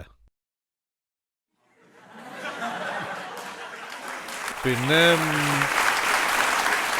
ആക്ച്വലി അവൻ റിയാക്ട് ചെയ്തായിരുന്നു. അതെന്തിനാണെന്ന് അവന് തന്നെ അറിയില്ല. ഞാൻ അവനോട് ചോദിച്ചു എന്താ. അവൻ പറഞ്ഞു എനിക്കറിയില്ല. പിന്നെ എന്തിനായിരുന്നു? പബ്ലിക്കിനെ എന്റർടൈൻമെന്റ് ചെയ്യാൻ വേണ്ടിയിട്ടായിരുന്നു. അതിനവൻ പറഞ്ഞു 10 വർഷമായിട്ട് നിങ്ങൾക്കെന്നെ അറിയാലോ. നിങ്ങളെ ഞാൻ ചേട്ടാന്നല്ലാതെ വേറെന്തെങ്കിലും പറഞ്ഞു വിളിച്ചിട്ടുണ്ടോ? ഞാനില്ലെന്ന് പറഞ്ഞു. അങ്ങനെയുള്ളപ്പോ ഇതെങ്ങനെയാ സംഭവിച്ചത്? എനിക്കറിയില്ല എന്ന് പറഞ്ഞു. എന്നോട് ക്ഷമിക്കണം, എനിക്കറിയില്ല എന്ന് പറഞ്ഞു. നിങ്ങൾ പറഞ്ഞ ഞാൻ വേണമെങ്കിൽ മീഡിയയോട് ക്ഷമ ചോദിക്കാം. അതൊന്നും വേണ്ടെന്ന് ഞാൻ പറഞ്ഞു. ബട്ട് ഒരു പക്ഷേ നമുക്ക് ക്യാപ്റ്റൻസി കിട്ടുകയാണെങ്കിൽ, നമ്മളെ ഒരു ലീഡറായി നമ്മൾ ചിന്തിച്ചാൽ, നമ്മൾ പേഷ്യൻസായി ഇരുന്ന് തന്നെ ആകണം. മറ്റുള്ളവർ നമ്മളെ നോക്കി എന്തെങ്കിലും പറയാത്ത രീതിയിൽ പെരുമാറണം. സോ അവന് കാര്യങ്ങളൊക്കെ അറിയാം, പക്ഷേ ആ സമയത്ത് ആ ടോൺ അങ്ങനെ മാറിപ്പോകുന്നതാണ്. അദ്ദേഹവും ആ നാട്ടുകാരനാണ്. പക്ഷേ ഇവിടെയുള്ളവർ, ക്യാപ്റ്റൻ ധോണി, അദ്ദേഹം വളരെ കൂളാണ്. ഞങ്ങളെപ്പോഴും അദ്ദേഹത്തെ ടിവിയിലാണ് കാണാറുള്ളത്. ശരിക്കും അദ്ദേഹം അങ്ങനെയാണോ? അല്ല, അദ്ദേഹം എപ്പോഴും ദേഷ്യപ്പെടാറുണ്ടോ? അല്ല, എപ്പോഴും കൂളായിരിക്കുമെന്ന് പറയാനാവില്ല. അതായത് ഗെയിമിന്റെ സിറ്റുവേഷൻ അനുസരിച്ച് ഗെയിമിൽ എന്തെങ്കിലും ഒരു ഡിമാൻഡ് ഉണ്ടായാൽ അതിനെക്കുറിച്ച് ചിന്തിക്കാൻ അദ്ദേഹത്തിന് പ്രത്യേക കഴിവാണ്. അദ്ദേഹം വളരെ സ്മാർട്ടായിട്ട് ആ ഗെയിം കളിക്കും. എല്ലാവരും നന്നായി കളിപ്പിക്കും. അത് അദ്ദേഹത്തിന്റെ ഒരു തനി സ്റ്റൈലാണ്. ഓഫ് ദ ഫീൽഡ് അദ്ദേഹം അഗ്രസീവ് ആണ്, ഇല്ലെന്ന് പറയാൻ പറ്റില്ല. അവിടെയും ചിലപ്പോൾ ഉണ്ടാവും. ഒരുപക്ഷെ ഗ്രൗണ്ടിൽ വെച്ച് നമ്മൾ എന്തെങ്കിലും തെറ്റ് ചെയ്താൽ അദ്ദേഹം നമ്മളോട് തുറന്നു പറയും. നിങ്ങൾ ചെയ്തത് തെറ്റാണ്, നമ്മുടെ പ്ലാൻ ഇതാണ്, അതുകൊണ്ട് നിങ്ങൾ ഇങ്ങനെ ചെയ്യണമെന്ന് പറയും. അതായത് അങ്ങനെയല്ല, ഇങ്ങനെയാണ് ചെയ്യേണ്ടതെന്ന് പറയും. ചില സമയത്ത് അദ്ദേഹവും ഇറിറ്റേറ്റ് ആവും. അദ്ദേഹവും നമ്മളെപ്പോലെ ഒരു സാധാരണ മനുഷ്യൻ തന്നെയല്ലേ. ചിലപ്പോ റൺസ് ഒരുപാട് കൊടുത്താലോ അല്ലെങ്കിൽ ക്യാച്ച് മിസ് ചെയ്താലോ അങ്ങനെയൊക്കെ ആവും. നമ്മളും മനുഷ്യരല്ലേ. പക്ഷേ അദ്ദേഹത്തെ ക്യാപ്റ്റൻ കൂളെന്ന് പറയും. അദ്ദേഹം ഒരു ലെവലിൽ അങ്ങനെ നിൽക്കും. അദ്ദേഹത്തിന്റെ സ്റ്റൈലിൽ ആ ഗെയിം കളിക്കാൻ ട്രൈ ചെയ്യും. ഔട്ട്പുട്ട് വളരെ നല്ലതായിരിക്കും. അതുപോലെ നോക്കുകയാണെങ്കിൽ താങ്കൾ 2019 ഹാട്രിക് അടിച്ചിരുന്നു. അതിനെക്കുറിച്ച് ധാരാളം സംസാരിച്ചു. അതിനു മുൻപ് ധോണി താങ്കളുടെ ചെവിയിൽ എന്തെങ്കിലും മന്ത്രം പറഞ്ഞിരുന്നോ? ആ മാച്ച് ശരിക്കും വളരെ ടൈറ്റായിരുന്നു. പിന്നെ അത് ഞങ്ങളുടെ കൈവിട്ട് പോകുന്നൊരു സിറ്റുവേഷനായിരുന്നു. കാരണം 12 ബോളിൽ 12 14 റണ്ണേ വേണ്ടിയിരുന്നു. അപ്പോൾ നബിയാണ് കളിച്ചോണ്ടിരുന്നത്. ഞങ്ങളുടെ പ്ലാൻ അവനെ ലെഗ് സ്റ്റമ്പിൽ നിർത്തുക എന്നുള്ളതായിരുന്നു. അതായത് അത് ശരിക്കും കുറച്ച് വലുതായിരുന്നു. അവൻ ഔട്ടായി, അടുത്ത വിക്കറ്റും വീണു. പിന്നെ അദ്ദേഹം എൻ്റെ അടുത്തേക്ക് വന്ന് എന്താ ചെയ്യാൻ പോകുന്നതെന്ന് ചോദിച്ചു. വേറെ ഒരു ഓപ്ഷനും ഇല്ല, യോർക്കർ എറിയാൻ പോവാന്ന് ഞാൻ പറഞ്ഞു. അദ്ദേഹവും എറിഞ്ഞു എന്ന് പറഞ്ഞു. യോർക്കർ എറിഞ്ഞു, ഹാട്രിക്ക് കിട്ടി, മാച്ചും നമ്മൾ ജയിച്ചു. അതൊരു ഹിസ്റ്ററിയാണ്.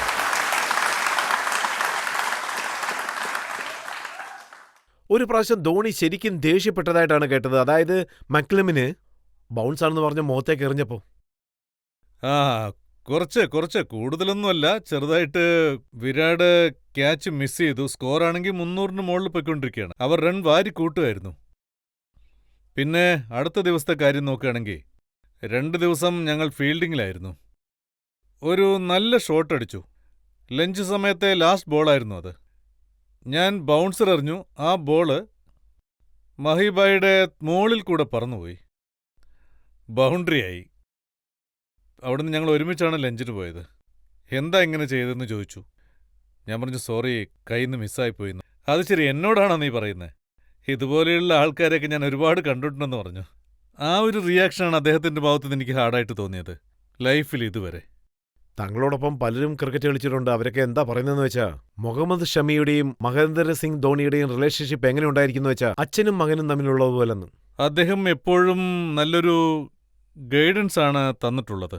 അതായത് പലതും പഠിപ്പിച്ചു തരാൻ ശ്രമിച്ചിട്ടുണ്ട്. കണ്ടീഷൻസ് എങ്ങനെയാണ്, എന്തൊക്കെ സംഭവിക്കാം, ഒരു സീനിയർ പ്ലെയറിന്റെ റോൾ എങ്ങനെയായിരിക്കണമോ അത് അദ്ദേഹത്തിന്റെ ഭാഗത്തുനിന്നുണ്ടാകും. സ്ക്രീനിൽ നിങ്ങളത് കണ്ടിട്ടുണ്ടാവും. പ്ലേയേഴ്സിനെ അദ്ദേഹം എങ്ങനെയാണ് ഹാൻഡിൽ ചെയ്യുന്നത്, ഗെയിം എങ്ങനെ കളിക്കുമെന്ന്. അത് വളരെ പ്രധാനമാണ്. ഒരു ടീമിന്റെ ലീഡർ എന്ന നിലയ്ക്ക് അങ്ങനെ വേണം എല്ലാം ഹാൻഡിൽ ചെയ്യാൻ.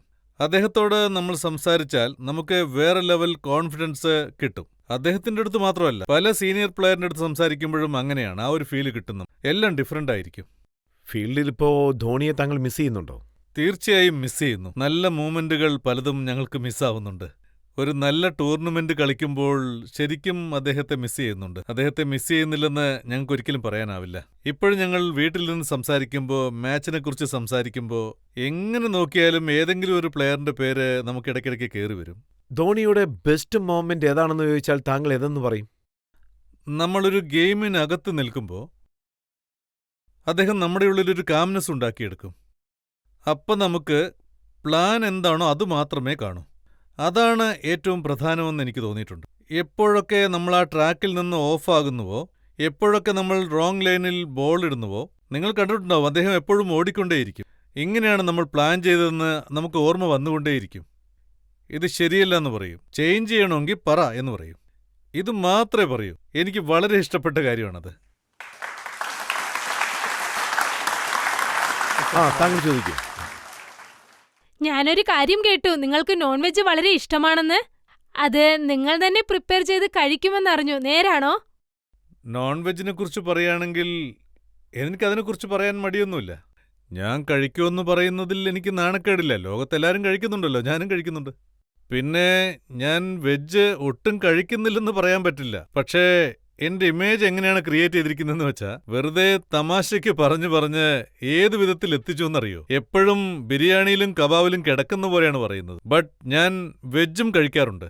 അതുപോലെ അല്ല, രോഹിത് ശർമ്മ എന്താ പറയുന്നതെന്ന് വെച്ചാ, എന്റെ അടുത്ത് ഷമ്മി പറഞ്ഞിരുന്നു, ഒരുപക്ഷെ സ്പീഡ് പിടിക്കണമെങ്കിൽ, സ്ട്രോങ് ആകണമെങ്കിൽ റെഡ് മീറ്റ് കഴിക്കണമെന്ന് പറഞ്ഞു. നോക്കൂ, ഞാനൊരു മുസ്ലിം ഫാമിലിയിൽ ജനിച്ചയാളാ. എന്റെ വീട്ടിൽ ഏത് സമയത്തും നോൺ വെജ് ഉണ്ടാകും. ഇത് വളരെ കോമണായ ഒരു കാര്യമാണ്. സോ ഞാൻ ആരെയും ഫോഴ്സ് ചെയ്തിട്ടൊന്നുമില്ല. നിങ്ങൾക്ക് ഇഷ്ടപ്പെട്ടാൽ കഴിക്കണം, ഇഷ്ടപ്പെട്ടില്ലെങ്കിൽ ഒഴിവാക്കണം. വെജ് ഇഷ്ടമാണെങ്കിൽ അത് കഴിക്കണം. വെജാണ് ഇഷ്ടമെങ്കിൽ അത് കഴിക്കൂ, നോൺ വെജാണ് ഇഷ്ടമെങ്കിൽ അത് കഴിക്കൂ. പക്ഷേ ഒരു കാര്യം ഞാൻ ഗ്യാരണ്ടി പറയാം, നിങ്ങൾക്ക് നോൺ വെജാണ് ഇഷ്ടമെങ്കിൽ ഞാൻ ഒരുപാട് പ്രൊവൈഡ് ചെയ്യുമെന്ന് ഞാൻ പറയും.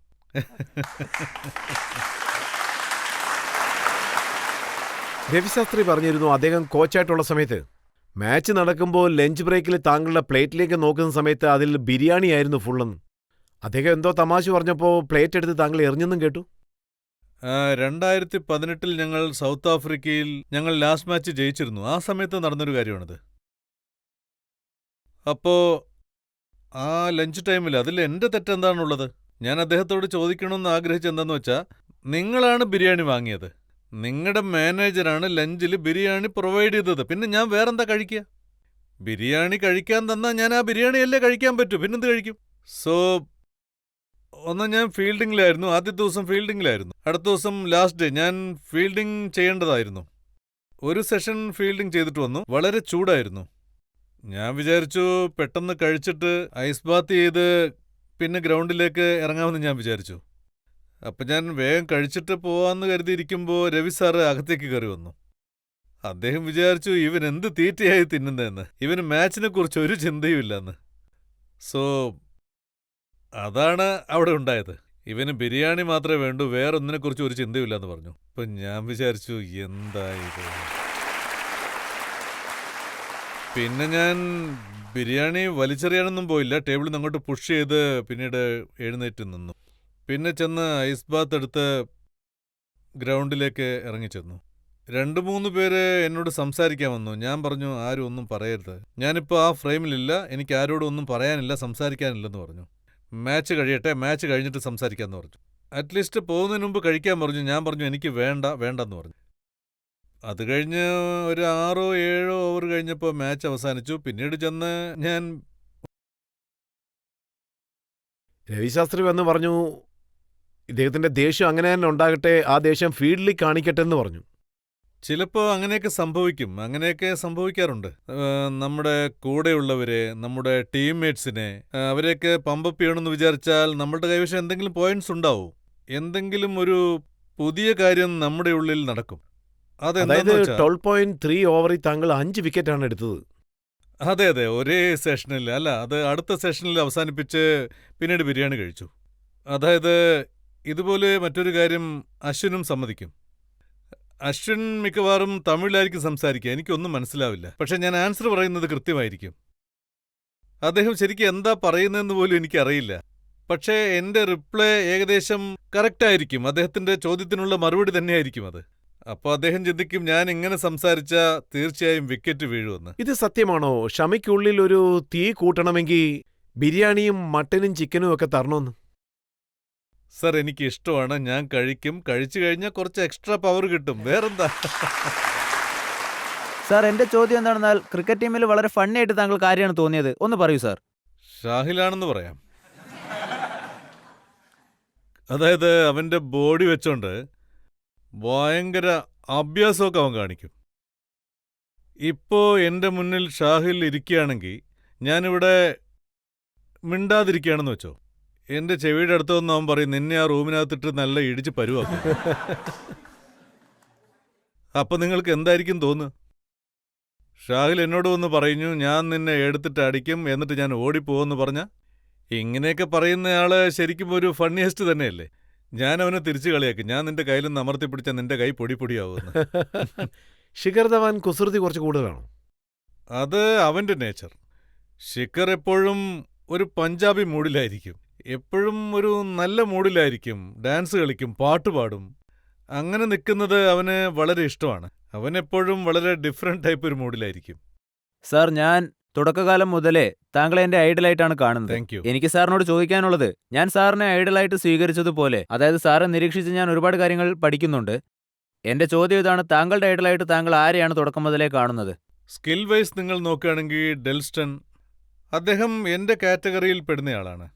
അദ്ദേഹത്തിന് വലിയ ഹൈറ്റും ഇല്ല, പിന്നെ ഫേസ് നോക്കുകയാണെങ്കിൽ ഏകദേശം അതായത് എൻ്റേതുപോലെ തന്നെയാണ്. അതുകൊണ്ട് സിമിലാരിറ്റി വൈസ് അദ്ദേഹത്തെ എനിക്ക് വളരെ ഇഷ്ടമാണ്. പിന്നെ കണ്ടു പഠിച്ചത് പറയുകയാണെങ്കിൽ വസീം അക്രമിൻ്റെ കയ്യിൽ നിന്ന് ഞാൻ ഒരുപാട് കാര്യങ്ങൾ പഠിച്ചിട്ടുണ്ട്, സഹീർ ഭായിയുടെ കയ്യിൽ നിന്ന് ഒരുപാട് കാര്യങ്ങൾ പഠിച്ചിട്ടുണ്ട്, ആശിഷ് നെഹ്റയുടെ ബൗളിംഗ് ഞാൻ കണ്ടുപഠിച്ചിട്ടുണ്ട്. റോൾ മോഡൽ എന്ന് പറയുന്നത് നമ്മുടെ ലെവലിലുള്ള ആളുകളായിരിക്കണം. എനിക്കെപ്പോഴും ഡെൽസ്റ്റൺ ആണ്. ഇപ്പോൾ നമുക്കൊരു ബ്രേക്ക് എടുക്കാം. ബ്രേക്കിന് ശേഷം ആപ്കി അദാലത്തിൽ മുഹമ്മദ് ഷമിയുടെ മേലുള്ള അടുത്ത കുറ്റാരോപണം എന്താണെന്ന് നോക്കാം. എനിക്ക് നാണക്കേടൊന്നുമില്ല. നമുക്കൊരു കാര്യം അറിയില്ലെങ്കിൽ അതിനെക്കുറിച്ച് ഓപ്പണായിട്ട് നമ്മൾ പറയണം. നമുക്ക് ഹിന്ദി തന്നെ സംസാരിക്കാം, നമ്മൾ പാകിസ്ഥാനികളൊന്നും അല്ലല്ലോ. അതായത്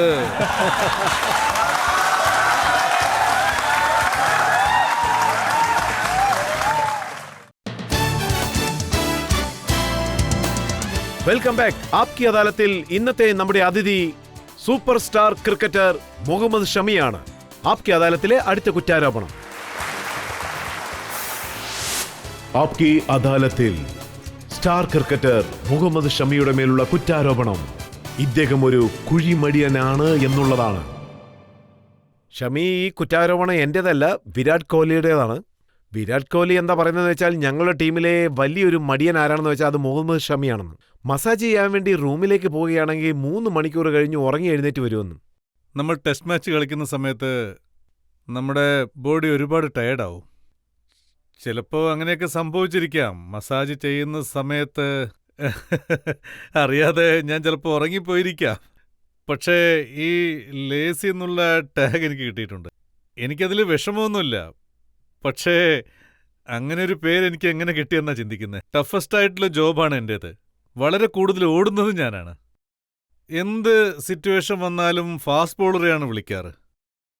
നിങ്ങൾ ഓഫ് ദ ഫീൽഡിന് ശ്രദ്ധിക്കുകയാണെങ്കിൽ അവിടെ ഒരാൾ റിലാക്സ് ആയി നിൽക്കുന്നുണ്ടെങ്കിൽ അതിലെന്ത് തെറ്റാ ഉള്ളത്? അത് ഓഫ് ദ ഫീൽഡ് അല്ലേ? അദ്ദേഹം താങ്കളെ ലേസി എന്നല്ല ലാല എന്നാണ് വിളിക്കുന്നത്. ഇതിന്റെ അർത്ഥം എനിക്ക് ഇതുവരെ മനസ്സിലായിട്ടില്ല. എനിക്ക് കുടവയറും ഇല്ലല്ലോ. ഞാൻ ജ്വല്ലറി ജോലിയൊന്നും ചെയ്തിട്ടില്ല. അങ്ങനെയുള്ളവരാണ് ഇരുന്ന് സമയം കളയുന്നത്. പക്ഷേ ഈ ലാല എന്നുള്ള പേര് എനിക്ക് എങ്ങനെയാ വന്നെന്ന് എനിക്കറിയില്ല. എങ്ങനെ കിട്ടിയോ ആവോ. പക്ഷേ ഒരാളെയാണ് എനിക്ക് സംശയമുള്ളത്. വിരാടാണ് എങ്ങനെ എല്ലാവർക്കും ഓരോരോ പേരൊക്കെ ഇടുന്നത്. എനിക്കും ഒരു വട്ടപ്പേരിട്ടു, ലാലാന്ന്. ഇങ്ങനെ ഇന്ത്യൻ ടീമിൽ കയറിയാൽ എല്ലാവർക്കും ഓരോ പേര് കിട്ടുമെന്ന് ഉറപ്പാണ്. നമ്മുടെ പേരും അതുമായിട്ട് യാതൊരു ബന്ധവും ഉണ്ടാവില്ല. വിരാടിന് താങ്കളുടെ മേലൊരു പ്രത്യേക ഇഷ്ടം തന്നെയുണ്ട്, ഞാൻ കണ്ടിട്ടുണ്ട്. കമന്റേറ്റർ താങ്കളോട് ഇംഗ്ലീഷിലാണ് സംസാരിച്ചത്, ഒരു ഫോറിനർ. താങ്കൾ ഇംഗ്ലീഷിലാണ് ഉത്തരം നൽകിയത്, പക്ഷെ ബുദ്ധിപരമായിട്ട് ചിരിച്ചുകൊണ്ടേയിരുന്നു. എനിക്ക് തോന്നിയത് ഞാൻ തുറന്നു പറഞ്ഞു.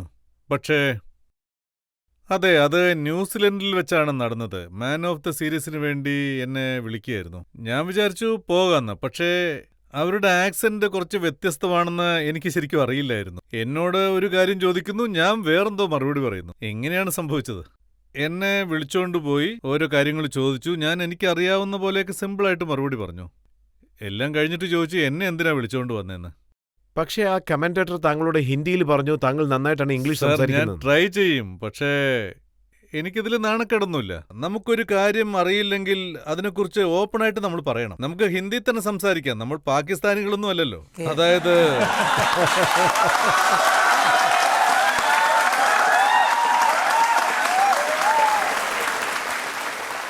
എന്തായാലും ഇംഗ്ലീഷ് അറിയുന്നോ ഇല്ലയോ, പക്ഷെ അറിയുന്നത് ഞാൻ സംസാരിക്കുന്നു. അതിൽ കൂടുതൽ എനിക്ക് പറ്റില്ല. അതാണ് ശരിക്കും കോമഡി ആയിട്ടുള്ളത്. അതായത് ബാബർ ഹസം എന്താണ് അതെ, സംസാരിക്കുന്നത് ആർക്കും അറിയില്ല.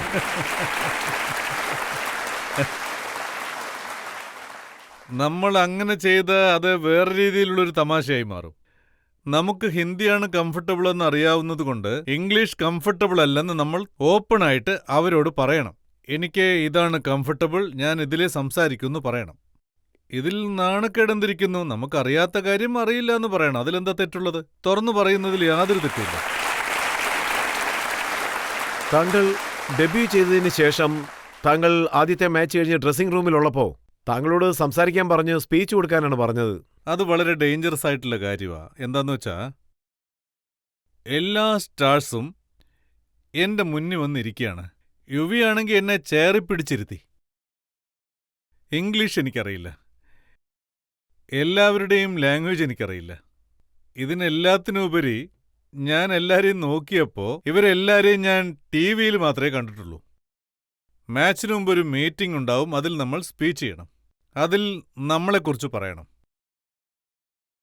എഴുന്നേറ്റിന്ന് ഞാൻ ചോദിച്ചു, ഹിന്ദിയിൽ സംസാരിച്ച ഓക്കെ ആണോന്ന്. എല്ലാവരും ഓക്കെ എന്ന് പറഞ്ഞു.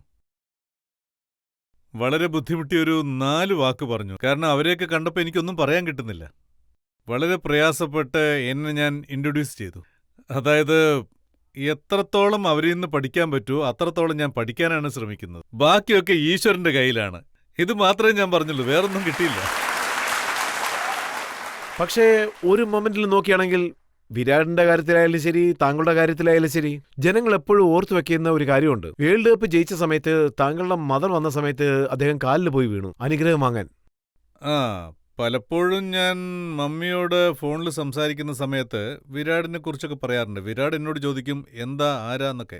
ഞാൻ പറയും മമ്മിയാണ്. അപ്പോൾ എൻ്റെ അന്വേഷണം അറിയിക്കാൻ പറയും. ഫുഡ് അയച്ചില്ലേന്ന് ചോദിക്കും. ഒരിക്കൽ സ്പീക്കർ ഓണായിരുന്നു. മമ്മിയോട് സംസാരിച്ചുകൊണ്ട് ഞാൻ കഴിക്കുകയായിരുന്നു. മോന് മാത്രമേ കൊടുത്തയക്കുള്ളൂ, ഞങ്ങൾക്കൊന്നും കൊടുത്തയക്കില്ലെന്ന് ചോദിച്ചു. അങ്ങനെയൊക്കെ സംസാരിക്കും. പക്ഷേ മമ്മി ഒരിക്കലും അദ്ദേഹത്തെ കണ്ടിട്ടില്ല. കാരണം എൻ്റെ ഫാമിലി വളരെ റെയറായിട്ടേ മാച്ച് കാണാൻ വന്നിട്ടുള്ളൂ. അവർക്കതിലൊന്നും അത്ര ഇൻട്രസ്റ്റ് ഇല്ല. ശരിക്കും പറഞ്ഞാൽ ഒരു 7-8 വർഷം കഴിഞ്ഞാണ് ആദ്യമായി മാച്ച് കാണാൻ വരുന്നത്. വന്ന് കാണാൻ വേണ്ടി ഞാൻ അപേക്ഷിക്കുമായിരുന്നു. അങ്ങനെയാണ് അവർ വന്നത്. അത് ചാമ്പ്യൻസ് ട്രോഫിയുടെ സമയത്തായിരുന്നു. മമ്മി മാച്ച് കാണാൻ വന്നിരുന്നു. അമ്മ വന്നപ്പോൾ വിരാടും ഗ്രൗണ്ടിലേക്ക് വന്നിരുന്നു. അമ്മ എത്തിയ ഉടനെ ഞാൻ വിരാടിനോട് അമ്മ വന്നിട്ടുണ്ടെന്ന് പറഞ്ഞു. ഉടനെ കാണാൻ വന്നു. പിന്നെ താങ്കളുടെ മറ്റൊരു സുഹൃത്തു കൂടിയുണ്ട്, ഇഷാന്ത് ശർമ്മ.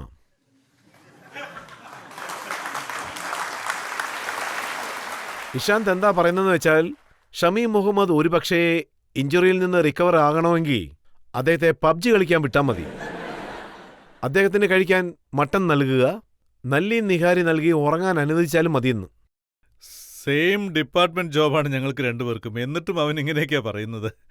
ഞങ്ങളുടെ ബോണ്ടിങ്ങിനെ കുറിച്ച് പറയുകയാണെങ്കിൽ അത് ശരിക്കും വേറെ ലെവലാണ്.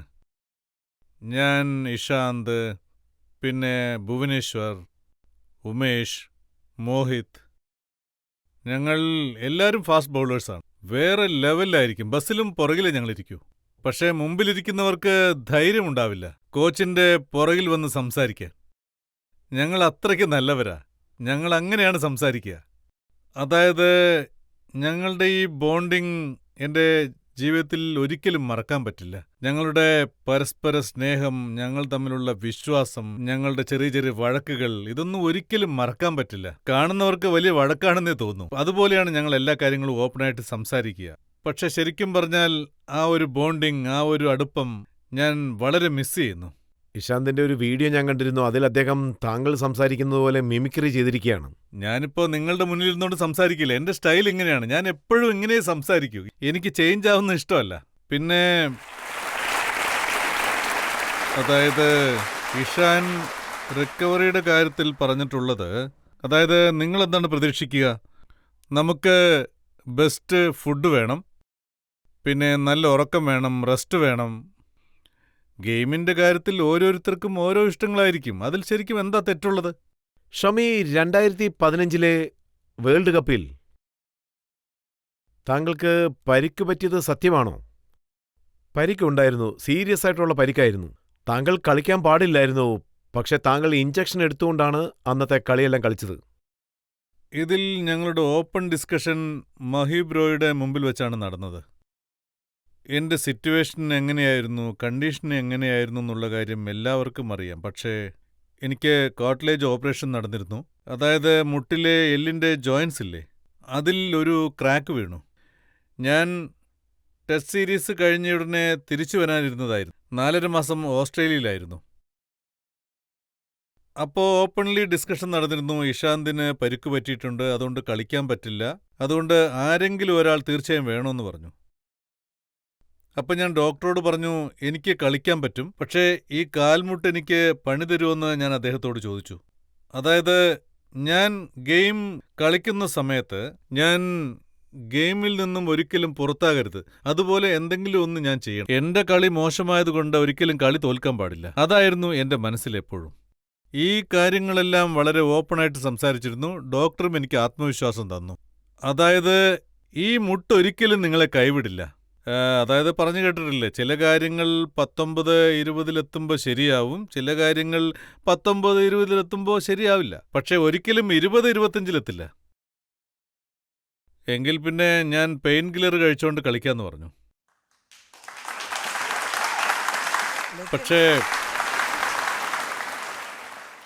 പക്ഷേ ആ മാച്ചിന് മുമ്പ്, പ്രാക്ടീസ് മാച്ചിന് മുമ്പ് സിറ്റുവേഷൻ വളരെ ക്രിട്ടിക്കലായി. ഞങ്ങൾ പുറകിലേക്ക് നോക്കുമ്പോൾ വേൾഡ് കപ്പ് പോലെ പുറകിൽ ആരെയും കാണുന്നില്ല. ഞങ്ങൾക്ക് വേറെ ഒരു ഓപ്ഷനും ഇല്ലായിരുന്നു. 4 മാസം കളിക്കുന്നയാൾക്ക് ഗ്രൗണ്ട് കണ്ടീഷൻ എന്താണെന്നറിയാം. അതിൽ ഒരാൾ പോയി, ഒരാൾ പരിക്ക് പറ്റിയിരിക്കുന്നു. സോ ഞാൻ ആ 7 മാച്ചിലും മെഡിസിൻ കഴിച്ചുകൊണ്ട്, അതായത് പെയിനോടുകൂടിയാണ് 2015 വേൾഡ് കപ്പ് കളിച്ചത്. അതായത് എൻ്റെ തുടയുടെ അതേ സൈസ് തന്നെയായിരുന്നു എൻ്റെ ഈ മുട്ടിനും. രണ്ടും ഒരുപോലെയായിരുന്നു. ഏകദേശം ഒരു 50 ml ഫ്ലൂയിഡ് വരും ഓരോ മാച്ചിലും. അപ്പോൾ മാച്ച് കഴിഞ്ഞയുടനെ ബസ് നേരെ ഹോട്ടലിലേക്ക് പോവും. ഞാൻ കാറിൽ നേരെ ഹോസ്പിറ്റലിലേക്ക് പോവും. ഇഞ്ചക്ഷൻ എടുത്ത് നേരെ ഹോട്ടലിലേക്ക് വന്ന് റെസ്റ്റ് എടുക്കും. 4-ാമത്തെ ദിവസം ഗ്രൗണ്ടിൽ പോയി 5-ാമത്തെ ദിവസം മാച്ച് കളിക്കും. ഇതായിരുന്നു എൻ്റെ ഫുൾ ഷെഡ്യൂൾ. ഇതേ സാഹചര്യം തന്നെയാണ് അടുത്ത വേൾഡ് കപ്പിൽ സംഭവിച്ചത്. സർ, അല്ലെങ്കിൽ തന്നെ ഈ കാര്യത്തിൽ ഞാൻ വളരെ വിഷമിച്ചിരുന്നു. 4 mm പീസ് ഒടിഞ്ഞു പുറത്തു വന്നു. മസിൽ എവിടെയാണ് കുടുങ്ങിക്കിടന്നതെന്നറിയില്ല. അത് ശരിയാക്കി പതുക്കെ ബെറ്ററായി വരുമായിരുന്നു. അപ്പോഴേക്കും അടുത്ത വേൾഡ് കപ്പ് എത്തി. പിന്നെയും തുടങ്ങി. ബട്ട് 2023 വേൾഡ് കപ്പിൽ ദൈവത്തിൻ്റെ ദയവ് കൊണ്ടാണെന്ന് വേണം പറയാൻ. ഒരു വ്യക്തി തൻ്റെ പ്രൊഫഷണൽ മനസ്സുകൊണ്ട് ഇങ്ങനെയൊക്കെ ചെയ്യണമെന്ന് വിചാരിക്കുമ്പോൾ അതായത് ഞാൻ വിചാരിച്ചത് ബോൾ ഞാൻ പറയുന്നത് കേൾക്കണം, അല്ലെങ്കിൽ എൻ്റെ സ്റ്റൈലിൽ ആ ബാൾ പോകണം. ആ വേൾഡ് കപ്പിൽ ഞാൻ വിചാരിച്ചതുപോലെ തന്നെയാണ് ആ ബോൾ പോയത്. ഒരുപക്ഷേ അതിനെക്കുറിച്ചിപ്പോൾ ചിന്തിക്കുകയാണെങ്കിൽ കംപ്ലീറ്റ് ഫ്ലാറ്റ് വിക്കറ്റിൽ ബോൾ അനങ്ങാൻ പോലും പാടില്ല. അതുപോലെ മറ്റു ചില സമയങ്ങളിൽ ആ ബോൾ അനങ്ങണം, ആ ബോൾ പുറത്തു പോകണം, അകത്തേക്ക് വരണം. ഞാൻ എന്ത് വിചാരിച്ചോ അതുപോലെ, ഞാൻ എങ്ങനെയൊക്കെ ആവണമെന്ന് വിചാരിച്ചോ അതുപോലെ തന്നെ സംഭവിച്ചു. പക്ഷേ അപ്പോഴും സെയിം സിറ്റുവേഷൻ. ഡേ 1 മുതൽ പെയിനോടുകൂടി കളിക്കുക, നംനസ് ഇഞ്ചക്ഷൻ എടുക്കുക.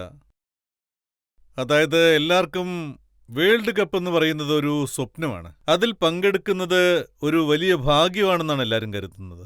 നമ്മുടെ കൺട്രിക്ക് വേണ്ടി വേൾഡ് കപ്പ് കളിക്കാനുള്ള ഭാഗ്യം എനിക്കുണ്ടായി.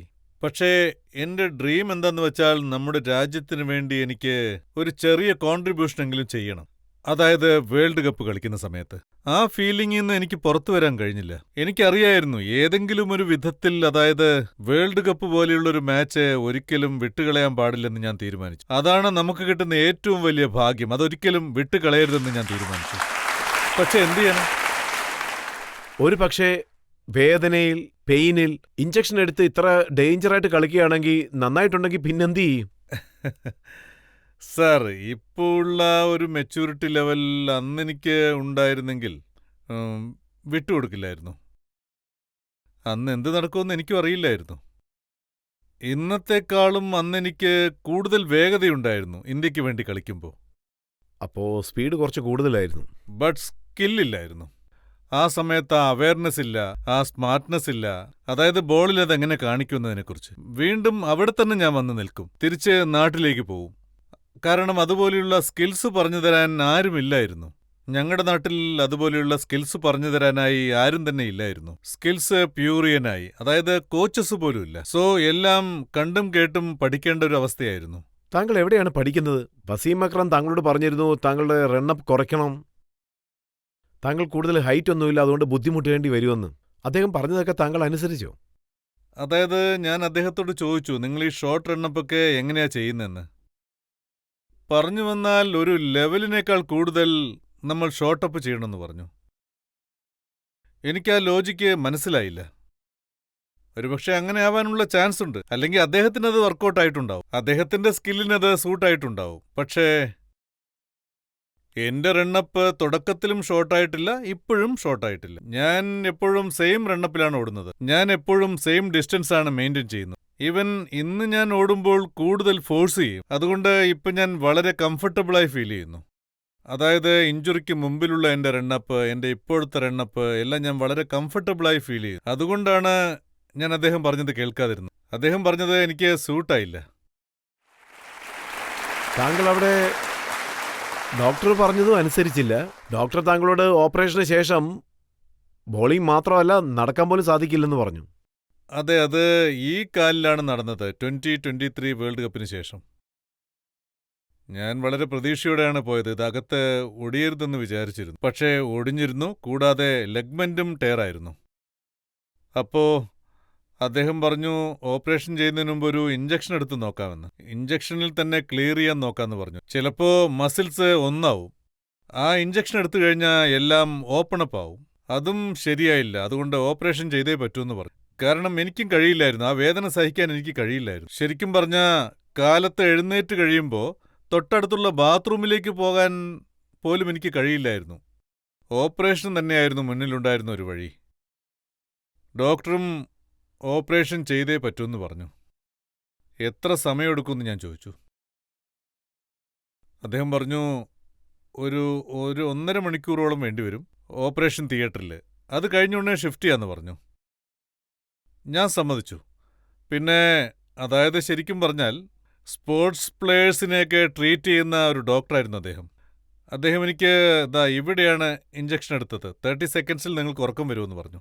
ഇവിടെ ഇഞ്ചക്ഷൻ എടുത്ത ഉടനെ ഇവിടെ വല്ലാത്ത തണുപ്പായിരുന്നു. എനിക്കപ്പോൾ പറയണമെന്നുണ്ടായിരുന്നു, സാറ് പറയുന്ന പോലെ എനിക്ക് ഉറക്കം വരില്ല എന്ന്. 3 എണ്ണുമ്പോഴേക്കും ഉറങ്ങിപ്പോയി.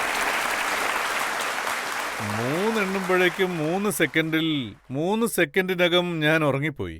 ഓപ്പറേഷൻ കഴിഞ്ഞു കണ്ണു തുറന്നപ്പോൾ എല്ലാവരെയും എനിക്ക് മങ്ങലായിട്ടാണ് കണ്ടത്. ഞാൻ ഡോക്ടറാണ്, അറിയുന്നുണ്ടോയെന്ന് ചോദിച്ചു. കാണുന്നുണ്ടെന്ന് പറഞ്ഞു. ഞാൻ ഒരു ചോദ്യം ചോദിക്കട്ടെ എന്ന് ചോദിച്ചു. എത്ര ദിവസത്തിനകം എനിക്ക് ഗ്രൗണ്ടിലേക്ക് പോകാൻ കഴിയും? അദ്ദേഹം എൻ്റെ മുഖത്തേക്ക് നോക്കിയിട്ട് കാലിലേക്ക് നോക്കി. നിങ്ങൾക്ക് കളിക്കാൻ കഴിയുമെന്ന് തോന്നുന്നുണ്ടോ? നിങ്ങൾ നടക്കണമെന്ന് വിചാരിച്ചാൽ തന്നെ അത് വളരെ വലിയ കാര്യമാണ്. നിനക്കല്ലേ ഓപ്പറേഷൻ നടന്നത്, വേറെ ആർക്കും അല്ലല്ലോ. ഞാൻ പറഞ്ഞു ഞാൻ കളിക്കുമെന്ന്.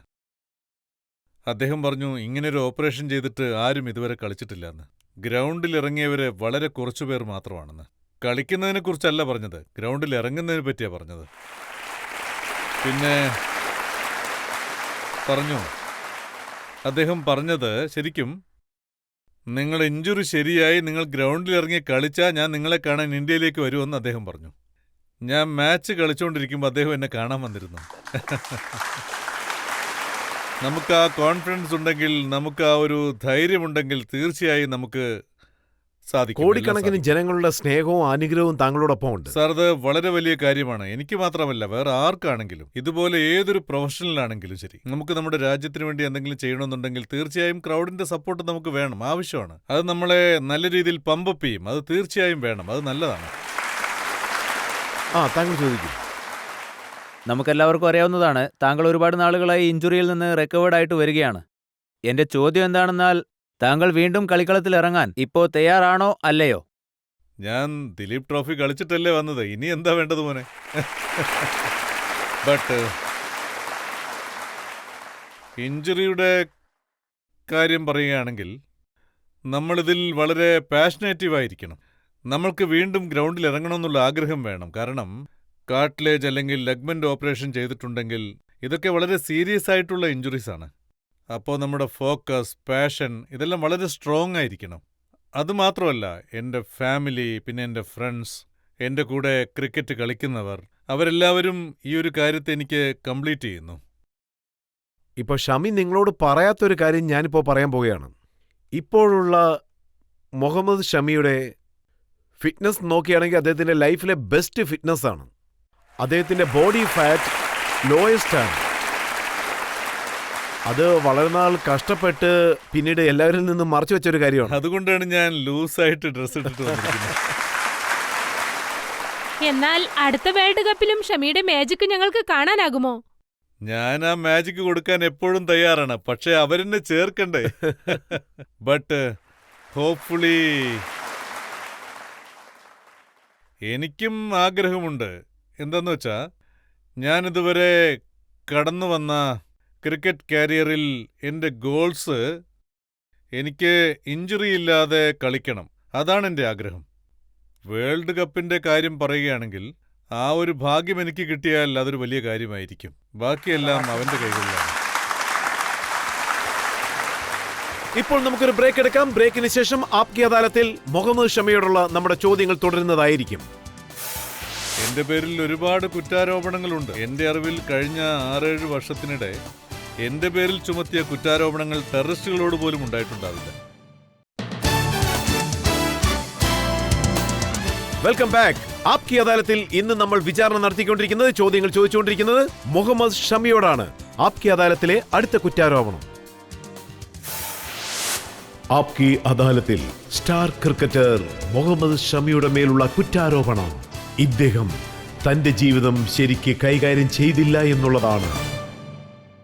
ഷമി, താങ്കൾ ഇന്ത്യൻ ക്രിക്കറ്റിന്റെ അഭിമാനമാണ്. കോടിക്കണക്കിന് ജനങ്ങൾ താങ്കളെ ആരാധിക്കുന്നു. ഇവിടെ വന്നിരിക്കുന്ന ഭൂരിഭാഗം പേരും താങ്കളുടെ ഫാൻസാണ്. പക്ഷേ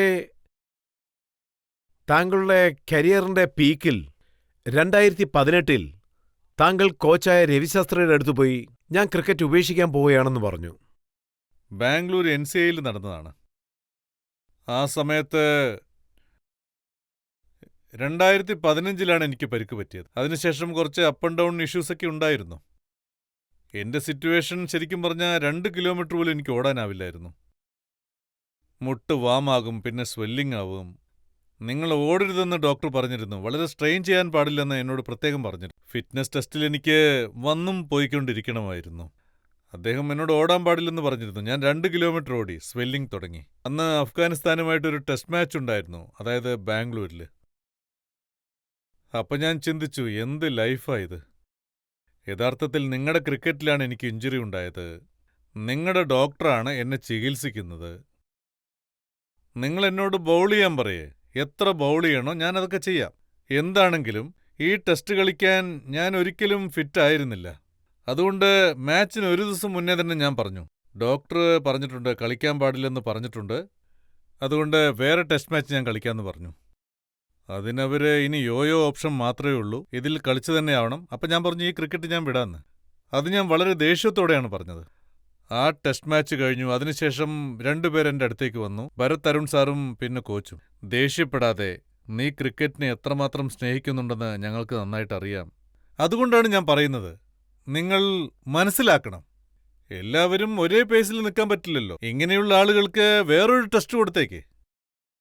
ആദ്യം നീ ദേഷ്യപ്പെടാതിരിക്കെ ഈ ടെസ്റ്റ് കളിക്കണ്ടെന്ന് പറഞ്ഞു. നിന്റെ ഫിറ്റ്നസ് ഇംപ്രൂവ് ചെയ്യ്, എന്നിട്ട് നമുക്ക് സംസാരിക്കാം. ഇതാണ് അന്ന് സംഭവിച്ചത്.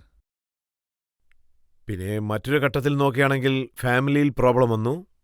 താങ്കളുടെ വൈഫ് താങ്കളുടെ മേൽ ധാരാളം കുറ്റങ്ങൾ ആരോപിച്ചു. താങ്കളുടെ മേൽ ഡൊമസ്റ്റിക് വയലൻസ് കേസ് നൽകി, 498 കേസ് നൽകി. പോലീസ് സ്റ്റേഷനിലും പോകേണ്ട സ്ഥിതിയായി. ആ സമയത്ത് താങ്കളുടെ മനസ്സ് തകർന്നുപോയി. വളരെ വിഷമമായിരുന്നു. പക്ഷേ അതും ജീവിതത്തിന്റെ ഒരു ഭാഗമാണ്. ചിലതൊക്കെ അത് നമ്മെ പഠിപ്പിക്കും ലൈഫിൽ. അതായത് എങ്ങനെയുള്ള കാര്യങ്ങളാണ് നടക്കുന്നതെന്ന് വെച്ചാൽ നമ്മൾ ഇതിന് മാത്രം എന്ത് തെറ്റാ ചെയ്തതെന്ന് നമുക്ക് പലപ്പോഴും ചിന്തിക്കാൻ തോന്നും. അതാണ് ലൈഫ്. എൻ്റെ ജീവിതത്തിൽ ഏറ്റവും വലിയ തെറ്റ് ഇതാണെന്ന് ഞാൻ സമ്മതിക്കാം. അതായത് ലൈഫിൽ ഇതുപോലെയുള്ള തെറ്റുകൾ ഞാൻ ഇനി ആവർത്തിക്കില്ല. പക്ഷേ ഇവിടെ താങ്കൾ കളിക്കുന്ന സമയത്ത് അതിലും ഫോക്കസ് ചെയ്യണം. പിന്നെ മെന്റൽ സ്ട്രെങ്ത് അതും ആവശ്യമാണ്. താങ്കൾ എങ്ങനെയാണ് ഈ രണ്ട് കാര്യങ്ങളും ബാലൻസ് ചെയ്തത്? സർ, ഇത് വളരെ വിഷമമുള്ള കാര്യമാണ്. ശരിക്കും പറഞ്ഞാൽ ഇത് പിൻ ചെയ്യേണ്ട ഒരു കാര്യം തന്നെയാണ്. മൈൻഡ് ഡിസ്റ്റർബ് ചെയ്യുന്ന ഒരു കാര്യമാണ്. നിങ്ങളൊരു കോമ്പറ്റേറ്റീവ് ഗെയിം കളിക്കുന്ന സമയത്ത് വളരെ ബുദ്ധിമുട്ടായിരിക്കും. രണ്ട് ഭാഗത്തും സ്പ്ലിറ്റ് ചെയ്ത് നോക്കുമ്പോൾ ഇവിടെ എന്താണ് നടക്കുന്നത്, അവിടെ എന്താണ് നടക്കുന്നത്. മോളിന്ന് ഗെയിമിന്റെ മെന്റൽ പ്രഷറും ഉണ്ടാവും. ഷമി, എനിക്ക് ഓർമ്മയുണ്ട് ആ കാലഘട്ടത്തിൽ താങ്കൾ ഫാമിലി ഇഷ്യൂസ് നടക്കുന്ന സമയത്ത് എങ്ങനെയെങ്കിലും സംസാരിച്ച് കോംപ്രമൈസ് ചെയ്യണമെന്നാണ് ആഗ്രഹിച്ചത്. ഞാൻ ട്രൈ ചെയ്തു. പക്ഷേ വീട്ടിൽ പ്രശ്നമുണ്ടാവുമെന്ന് ആരും ഒരിക്കലും കരുതിയിട്ടില്ല. അതും പ്രത്യേകിച്ച് നമ്മൾ നാടിനു വേണ്ടി കളിച്ചുകൊണ്ടിരിക്കുമ്പോൾ അൺവാണ്ടഡ് സ്ട്രെസ് ഒന്നും തലയിൽ വെച്ചേക്കരുത്. ഞാൻ ശ്രമങ്ങൾ നടത്തി. പിന്നെ അതൊക്കെ അവരുടെ കൈകളിലായിരുന്നു. അവർക്ക് എന്താണ് ഇഷ്ടം, എന്താണ് ഇഷ്ടമല്ലാത്തത്. ഇഷ്ടമല്ലെങ്കിൽ എന്തു ചെയ്യാൻ പറ്റും? നമ്മൾ ക്ഷമയോടെ ഇരിക്കുക. കാരണം ഇത് സോഷ്യൽ മീഡിയയുടെ കാലമാണ്. പബ്ലിക് ഡൊമൈനിൽ എല്ലാ കാര്യങ്ങളും വരും. വളരെ തെറ്റായിട്ട് സംസാരിക്കും. പല കെട്ടുകഥകളും അവർ തന്നെ ക്രിയേറ്റും ചെയ്യും. സർ, മോശമായ കാര്യങ്ങളാണ് പറയുന്നത്. നടക്കാത്ത കാര്യങ്ങളാണ് ഇപ്പോൾ നടന്നുവെന്ന് പറയുന്നത്. അതുകൊണ്ടാണ് എനിക്ക് ഒരുപാട് പേടി തോന്നുന്നത്. നടക്കാത്തതൊക്കെ നടന്ന പോലെ കാണിക്കുന്നത്. ഇന്ന് ഞാനൊരു ഫോട്ടോ കണ്ടു. ഞങ്ങൾ എപ്പോഴാ പോയെന്ന് എനിക്ക് തന്നെ അറിയില്ല. സോ ഇങ്ങനെയുള്ള കാര്യങ്ങളൊക്കെ വരുന്നു. അതായത് ശരിക്കും പറഞ്ഞാൽ എൻ്റെ മേൽ ആരോപിച്ച കുറ്റങ്ങൾ കഴിഞ്ഞ 6-7 വർഷത്തിനിടയ്ക്ക് എൻ്റെ പേരിൽ ചുമത്തിയ കുറ്റാരോപണങ്ങൾ ടെററിസ്റ്റുകളോട് പോലും ഉണ്ടായിട്ടുണ്ടാവില്ല. സോ ഇതിന് നമ്മളൊന്നും ചെയ്യാൻ പറ്റില്ല. പക്ഷേ ഇതിൽ നല്ല കാര്യം എന്താണെന്ന് വെച്ചാൽ താങ്കളെ അറിയാവുന്നവർ, മനസ്സിലാക്കിയവർ, താങ്കളോടൊപ്പം കളിച്ചവർ, കപിൽ ദേവ്, മഹേന്ദ്ര സിംഗ് ധോണി, വിരാട് കോഹ്ലി എല്ലാവരും പബ്ലിക്കായിട്ട് പറഞ്ഞു. അതായത് താങ്കളെക്കുറിച്ച് ഇങ്ങനെയുള്ള വയലൻസ് ഒന്നും തന്നെ സംഭവിച്ചു കാണില്ല, ഭീഷണിപ്പെടുത്തലും ഒന്നും തന്നെ സംഭവിച്ചില്ലെന്ന്. സർ, ഞങ്ങളുടെ കുടുംബത്തിൽ പെൺകുഞ്ഞുങ്ങൾ ജനിച്ചാൽ ആൺകുട്ടി ജനിച്ചതിനേക്കാൾ വലിയ സന്തോഷമായി ഞങ്ങളതിനെ ആഘോഷിക്കാറുണ്ട്. സോ ഞങ്ങളുടെ വീട്ടിൽ ആൺകുട്ടികളും ജനിച്ചിട്ടുണ്ട്. പക്ഷേ പെൺകുട്ടികൾ ജനിച്ചാൽ അതും ഞങ്ങൾ വളരെയധികം ആഘോഷിക്കും. ഞങ്ങളുടെ വീട്ടിൽ ഒരിക്കലും ഇതുപോലൊന്നും ഉണ്ടായിട്ടില്ല. അതായത് സ്ത്രീകളെ തരം താഴ്ത്തുന്ന പോലെ. ഞങ്ങളുടെ അച്ഛനാണെങ്കിലും ശരി, മുത്തശ്ശനാണെങ്കിലും ശരി, ഞങ്ങളുടെ വീട്ടിൽ ആണുങ്ങൾ ആരും തന്നെ വീട്ടിൽ ആരെയും വഴക്ക് പോലും പറയില്ല. ഈ വഴക്കുണ്ടാക്കുന്നത് ഇതൊന്നും ഞങ്ങളുടെ വീട്ടിൽ ഒരിക്കലും ഉണ്ടാവില്ല. ശരി, ഇത് വിധിയാണെന്ന് കരുതാം. എന്ത് വേണമെങ്കിലും നടക്കട്ടെ, ജീവിതമല്ലേ. ആ ഒരു മാനസികാവസ്ഥയിലാണ് ഞാനിപ്പോൾ ഉള്ളത്.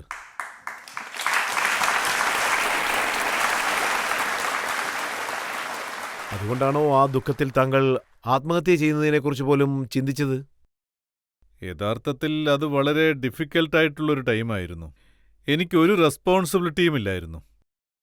ഞങ്ങളുടെ അച്ഛൻ ജീവിച്ചിരുന്നതുവരെ ഞങ്ങൾ ചേട്ടനനിയന്മാർക്ക് ഒന്നും അറിയില്ലായിരുന്നു. ഈവൻ ഏത് ബാങ്കിലാണ് അക്കൗണ്ടെന്ന് പോലും അറിയില്ല. സോ പെട്ടെന്നിങ്ങനെ എല്ലാം തലകീഴായി മാറിയത് ശരിക്കും വളരെ വിഷമമായിരുന്നു. ഞാൻ എങ്ങനെയാണ് അങ്ങനെ ഒരു വില്ലനായി മാറിയെന്ന് എനിക്കറിയില്ലായിരുന്നു. എന്തു ചെയ്യാനാ? ഓക്കേ, എന്ത് നടന്നാലും അത് സ്വീകരിക്കുക. ആ ദൈവത്തിന് നന്ദി പറയുക. എനിക്കെന്റെ ഫാമിലി സപ്പോർട്ടുണ്ടായിരുന്നു, എന്റെ ഫ്രണ്ട്സ് ഉണ്ടായിരുന്നു. ഇപ്പം ഞാൻ അതിനെക്കുറിച്ച് ആലോചിക്കുന്നില്ല. അങ്ങനെ ചെയ്യണമെന്ന് ഞാൻ ചിന്തിച്ചു, പക്ഷെ നടന്നില്ല. ദൈവം രക്ഷിച്ചു. അല്ലെങ്കിൽ വേൾഡ് കപ്പൊക്കെ ഞാൻ മിസ് ചെയ്യുമായിരുന്നു. ഫാമിലിയിലുള്ളവർ പറഞ്ഞെന്താ വെച്ചാൽ ഷമിയെ സംബന്ധിച്ച് അവൻ എന്ത് തീരുമാനിക്കുന്നു ആ കാര്യം തീർച്ചയായിട്ടും ചെയ്യുന്ന ആളാണെന്ന്. അത് സത്യമാണ്. ഞാൻ ഒരു കാര്യം തീരുമാനിച്ചാൽ പിന്നെ അതിൽ നിന്ന് ഒരിക്കലും പിന്മാറില്ല. ഞാനത് ചെയ്തിരിക്കും. അത് ഗെയിമിന്റെ കാര്യത്തിലാണെങ്കിലും ശരി, ഞാനൊരു കാര്യം തീരുമാനിച്ചാൽ അത് നടത്തിയിരിക്കും. ഞാനൊരു കാര്യം നടത്തണമെന്ന് തീരുമാനിച്ചാൽ എന്ത് തടസ്സമുണ്ടെങ്കിലും അത് നടത്തിയിരിക്കും. കാരണം എൻ്റെ സ്വഭാവം അങ്ങനെയാണ്. ബട്ട് ആർക്കും ഒരു പ്രശ്നം ഉണ്ടാക്കില്ല. ഞാൻ പലപ്പോഴും ശ്രമിക്കാറുണ്ട്. ചിലപ്പോൾ എനിക്ക് ദേഷ്യം വരുന്ന സമയങ്ങളിലൊക്കെ ഞാൻ തനിച്ചെവിടേക്കെങ്കിലും പോവും. ഫാമിലിയോട് അതൊരിക്കലും കാണിക്കില്ല. എപ്പോഴും ഞാൻ എവിടെയാണെങ്കിലും എൻ്റെ റൂം മുകളിലായിരിക്കും. ഒരുപക്ഷേ ആ ഫ്ലോറ് കടന്ന് ഞാൻ മുകളിലേക്ക് പോയാൽ എല്ലാവരും വിചാരിക്കും അവൻ മുകളിലുണ്ട്, അവനെ ഡിസ്റ്റർബ് ചെയ്യാൻ പോകണ്ട എന്ന്. സോ പ്രൈവസിയും കിട്ടും, കുറച്ച് സമാധാനവും കിട്ടും. എനിക്കും അത് ഇഷ്ടമാണ്. അതുകൊണ്ട് കഴിയാവുന്നത്ര ഫാമിലിയോടൊപ്പം സമയം ചെലവഴിക്കാനാണ് ഞാൻ ശ്രമിക്കുക. ഇപ്പോൾ അച്ഛനില്ല, അമ്മയുണ്ട്, അമ്മയെ നോക്കണം. അതാണ് എൻ്റെ ആഗ്രഹം. താങ്കൾക്കുണ്ടായിരുന്ന ആ നെഗറ്റീവ് സിറ്റുവേഷൻ എങ്ങനെയാണ് താങ്കൾ പോസിറ്റീവായിട്ട് മാറ്റിയത്? ഇവരാണ് അതൊക്കെ മാറ്റിയത്. അത്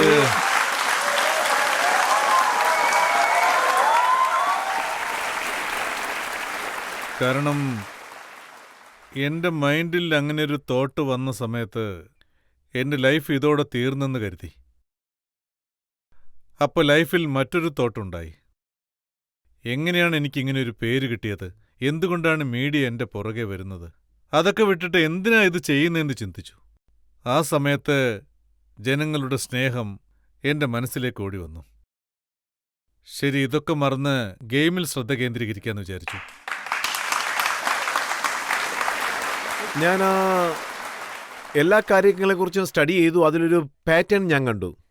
താങ്കൾ എപ്പോഴൊക്കെ സക്സസ് ആവുന്നുവോ, എപ്പോഴൊക്കെ നന്നായിട്ട് കളിക്കുന്നുവോ, അപ്പോൾ ആ സമയത്താണ് ഫേസ്ബുക്കിലോ അല്ലെങ്കിൽ ട്വിറ്ററിലോ താങ്കളെ സങ്കടപ്പെടുത്തുന്നത് പോലുള്ള ഏതെങ്കിലും കാര്യം വരുന്നത്. എന്ത് ചെയ്യാൻ, അസൂയക്കാരെ അങ്ങനെയൊക്കെ ചെയ്യൂ. എനിക്ക് പലപ്പോഴും അങ്ങനെ സംഭവിച്ചിട്ടുണ്ട്. പിന്നെ ഇപ്പോൾ അത് ശീലമായിപ്പോയി. ഇപ്പോ പലരും പറയുന്നു എൻ്റെ ബിഹേവിയർ തന്നെ മാറിപ്പോയെന്ന്. ഇപ്പോൾ അത് ശീലമായിപ്പോയി. എന്തെങ്കിലും ഒരു വലിയ ഈവൻ്റ് നടക്കുന്ന സമയത്ത്, നന്നായി പെർഫോം ചെയ്യുന്ന സമയത്ത്, അല്ലെങ്കിൽ ഒരു നല്ല കാര്യം ചെയ്യണമെന്ന് വിചാരിക്കുമ്പോൾ അവിടെ ഒരു പിൻ പോയിന്റ് ചെയ്യേണ്ടത് അത്യാവശ്യമാണ്. അതുകൊണ്ട് ഞാൻ മെന്റലി വളരെ പ്രിപ്പയർ ആണ്. എനിക്കിപ്പോൾ ഈ മെന്റാലിറ്റി സെറ്റായി കഴിഞ്ഞു. അവര് എനിക്കെതിരെ ഇങ്ങനെയൊരു സിറ്റുവേഷൻ ക്രിയേറ്റ് ചെയ്യുന്നുണ്ടെങ്കിൽ ഐ ഡോണ്ട് കെയർ, നിങ്ങൾ എന്ത് വേണേലും ചെയ്തു. ഞാൻ എപ്പോഴും എൻ്റെ ജോലിയിൽ ഫോക്കസ്ഡ് ആയിരിക്കും. എൻ്റെ എയിമാണ് എനിക്ക് വലുത്. സോ അത്രയേ ഉള്ളൂ. ഇന്ത്യൻ നിയമത്തെ ഞാൻ എന്നും ബഹുമാനിക്കുന്നു. അതായത് 2023 താങ്കളുടെ പെർഫോമൻസിനെ കുറിച്ച് പറഞ്ഞില്ലേ? താങ്കൾ കരുതുന്നത് പോലെ ബോൾ പോയി, താങ്കൾ കരുതുന്നത് പോലെ വിക്കറ്റും കിട്ടി. ഈ ലോകം മുഴുവനും മുഹമ്മദ് ഷമിയെ കണ്ടുകൊണ്ടിരിക്കുകയായിരുന്നു. എന്നെ സംബന്ധിച്ച് അതൊരു പീക്കാണ്. താങ്കൾക്ക് അഡ്മിറേഷൻ, പ്രശംസ എല്ലാം തന്നെ ലഭിച്ചു. ആ സമയത്ത് താങ്കളുടെ ഭാര്യ സോഷ്യൽ മീഡിയയിൽ എഴുതി, എനിക്കും ക്രിക്കറ്റ് ഇഷ്ടമല്ല, ഷമിയുടെ മകൾക്കും ക്രിക്കറ്റ് ഇഷ്ടമല്ല. ഇങ്ങനെയൊക്കെ പറയുമ്പോൾ താങ്കൾക്ക് ഹേർട്ടാവില്ലേ? ഇത് പറയുന്നതുകൊണ്ടൊന്നും ഈ ലോകം മാറാൻ പോകുന്നില്ല. നിങ്ങൾ സോഷ്യൽ മീഡിയയിലൊക്കെ കണ്ടിട്ടുണ്ടാവും, കുഞ്ഞിന് ക്രിക്കറ്റിന്റെ കാര്യം പറഞ്ഞു കൊടുക്കാനാണെങ്കിൽ 7-8 മാസം ഉള്ളപ്പോഴേ അവൾ TV കാണാൻ തുടങ്ങിയതാ. ക്രിക്കറ്റ് അവൾക്ക് ഇഷ്ടമാണ്. ക്രിക്കറ്റിനെ കുറിച്ച് അവൾക്ക് നന്നായിട്ട് അറിയാം. ഒരാൾ പറയുന്നതുകൊണ്ട് ഒന്നും മാറാൻ പോകുന്നില്ല. ഒരാൾ പറയുന്നതുകൊണ്ട് ആരും വില്ലനാകാനും പോകുന്നില്ല. ഞാൻ എപ്പോഴും വിശ്വസിക്കുന്ന ഒരു കാര്യം എന്താണെന്ന് വെച്ചാൽ, നമുക്ക് കഴിയാവുന്നിടത്തോളം നമ്മൾ നമ്മുടെ ലൈഫിൽ പോരാടണം. എന്നെങ്കിലും ഒരു ദിവസം നമ്മൾ കണ്ണടയ്ക്കും. നമുക്ക് നടക്കാനുള്ളതെല്ലാം നടക്കും. പബ്ലിക്കിൽ ആർക്കെങ്കിലും എന്തെങ്കിലും ചോദിക്കാനുണ്ടോ? നിങ്ങളുടെ ഫ്രണ്ട്സും ഫാൻസും നിങ്ങൾ ഫാമിലിയോട് ഒന്നിക്കുന്നത് കാണാൻ ആഗ്രഹിക്കുന്നു. അതിനെക്കുറിച്ച് നിങ്ങൾക്ക് എന്താ പറയാനുള്ളത്? ഓരോ വ്യക്തിയും കല്യാണം കഴിക്കും, കുടുംബമായി ജീവിക്കും, പണം സമ്പാദിക്കും. എല്ലാം മനുഷ്യന്റെ ഒരു സാറ്റിസ്ഫാക്ഷന് വേണ്ടിയല്ലേ. ഞാൻ എപ്പോഴും ചിന്തിക്കുന്നത്, എല്ലാവരും കല്യാണം കഴിക്കുമല്ലോ, എനിക്കും അത് നടന്നു. കുഞ്ഞുണ്ടാവും. ഓൾറെഡി എനിക്ക് കുഞ്ഞുണ്ട്. പണത്തിന്റെ കാര്യം പറയുകയാണെങ്കിൽ ദൈവം എനിക്ക് തന്നുകൊണ്ടിരിക്കുക. ലൈഫിലെ ഹാപ്പിനെസ്സിനെക്കുറിച്ച് പറയുകയാണെങ്കിൽ നമ്മുടെ ഫാമിലിക്ക് മാത്രമേ അത് നമുക്ക് തരാൻ കഴിയൂ. നമുക്ക് ജന്മം തന്നവരെക്കാൾ കൂടുതൽ ആർക്കും അത് തരാൻ പറ്റില്ല.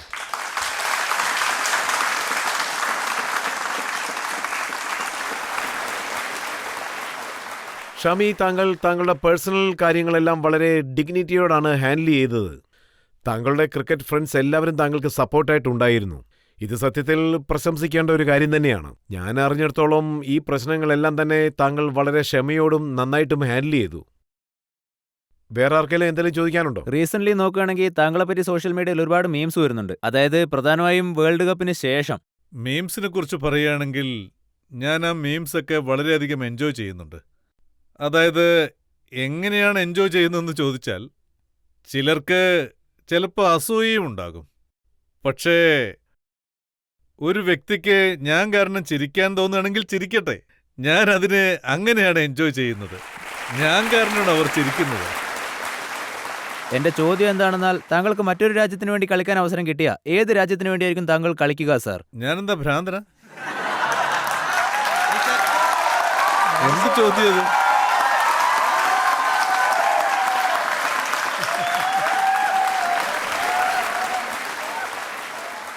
നമ്മുടേത് നമ്പർ 1 ടീം തന്നെയാ. ഒരുപക്ഷെ താങ്കൾക്ക് ഒരു ടീമിനെ നമ്പർ 2 ആയിട്ട് പരിഗണിക്കണമെന്ന് തോന്നിയാ അത് ഏത് ടീമിനെയായിരിക്കും പരിഗണിക്കുക സാർ? സാർ? എന്റെ ദേഹത്ത് എത്ര ചോരയുണ്ടോ അത് മുഴുവൻ ഇവിടെ ചിന്തിയിട്ടേ ഞാൻ പോകും.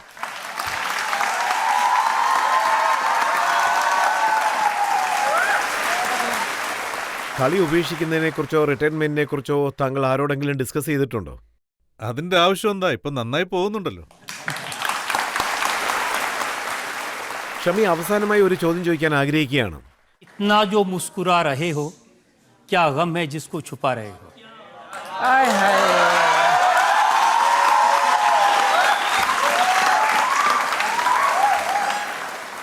ആ ഒരു വേദന നിങ്ങൾക്കും ഇഷ്ടപ്പെടും. ഒരിക്കലെങ്കിലും വേൾഡ് കപ്പ് ജയിക്കണം. അതാണ് എന്റെ വിഷമം. ഷമി, താങ്കളുടെ എല്ലാ രീതിയിലുള്ള ചോദ്യങ്ങളും ഞാൻ ചോദിച്ചു. താങ്കളുടെ ബോളിങ്ങിനെക്കുറിച്ച്, ഫാമിലിയെക്കുറിച്ച്, താങ്കളുടെ സുഹൃത്തുക്കളെക്കുറിച്ച്, അതുപോലെ താങ്കളുടെ ജീവിതത്തെക്കുറിച്ചും താങ്കൾ ഒരു ചോദ്യത്തിനും മറയ്ക്കാതെ, ഒരു ബൗൺസും അടിക്കാതെ എല്ലാ ചോദ്യത്തിനും നേരിട്ട് തന്നെ ഉത്തരം നൽകുകയും ചെയ്തു. നമുക്കിപ്പോൾ ഒരു ബ്രേക്ക് എടുക്കാം. ബ്രേക്കിന് ശേഷം ആപ്കി അദാലത്തിൽ ഇന്നത്തെ ജഡ്ജിയായ റിട്ടയർ അമ്പയർ അനിൽ ചൗധരിയുടെ ജഡ്ജ്മെന്റ് എന്താണെന്ന് നമുക്ക് നോക്കാം.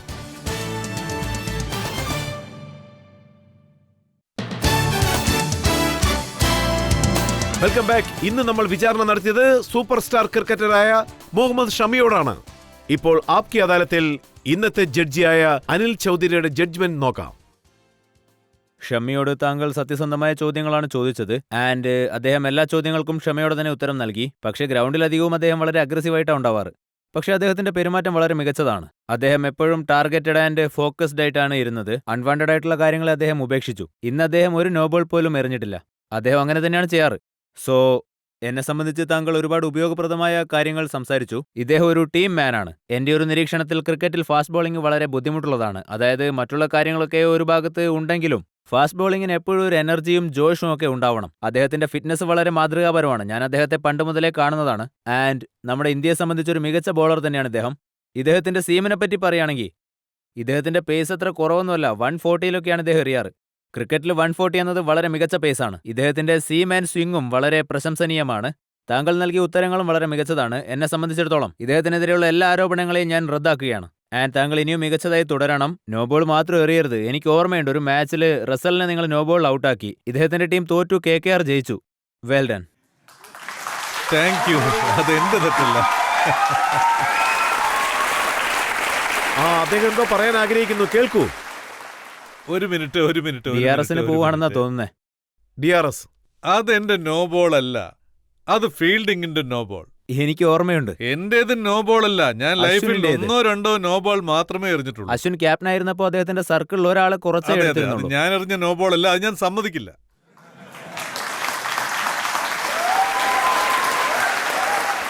ഞങ്ങളുടെ പ്രാർത്ഥന മുഹമ്മദ് ഷമിയുടെ ഫിറ്റ്നസ് ഇതുപോലെ തന്നെ ദീർഘകാലം നിൽക്കണം. അദ്ദേഹം പൂർണ്ണമായ എനർജിയോടെ കളിക്കണം. ഈ രാജ്യത്തിന് വേണ്ടി കളിക്കണം. ഇനി ഒരു പ്രാവശ്യം കൂടി വേൾഡ് കപ്പിൽ അദ്ദേഹം കളിച്ച് അദ്ദേഹത്തിന്റെ ആഗ്രഹം നിറവേറണം. ആ വിശ്വാസത്തോടു കൂടി ഈ ഷോ ഇവിടെ അവസാനിക്കുകയാണ്. അടുത്ത എപ്പിസോഡിൽ പുതിയൊരു അതിഥിയോടൊപ്പം വീണ്ടും വന്ന് നിങ്ങളെ കാണുന്നതായിരിക്കും. നന്ദി, നമസ്കാരം.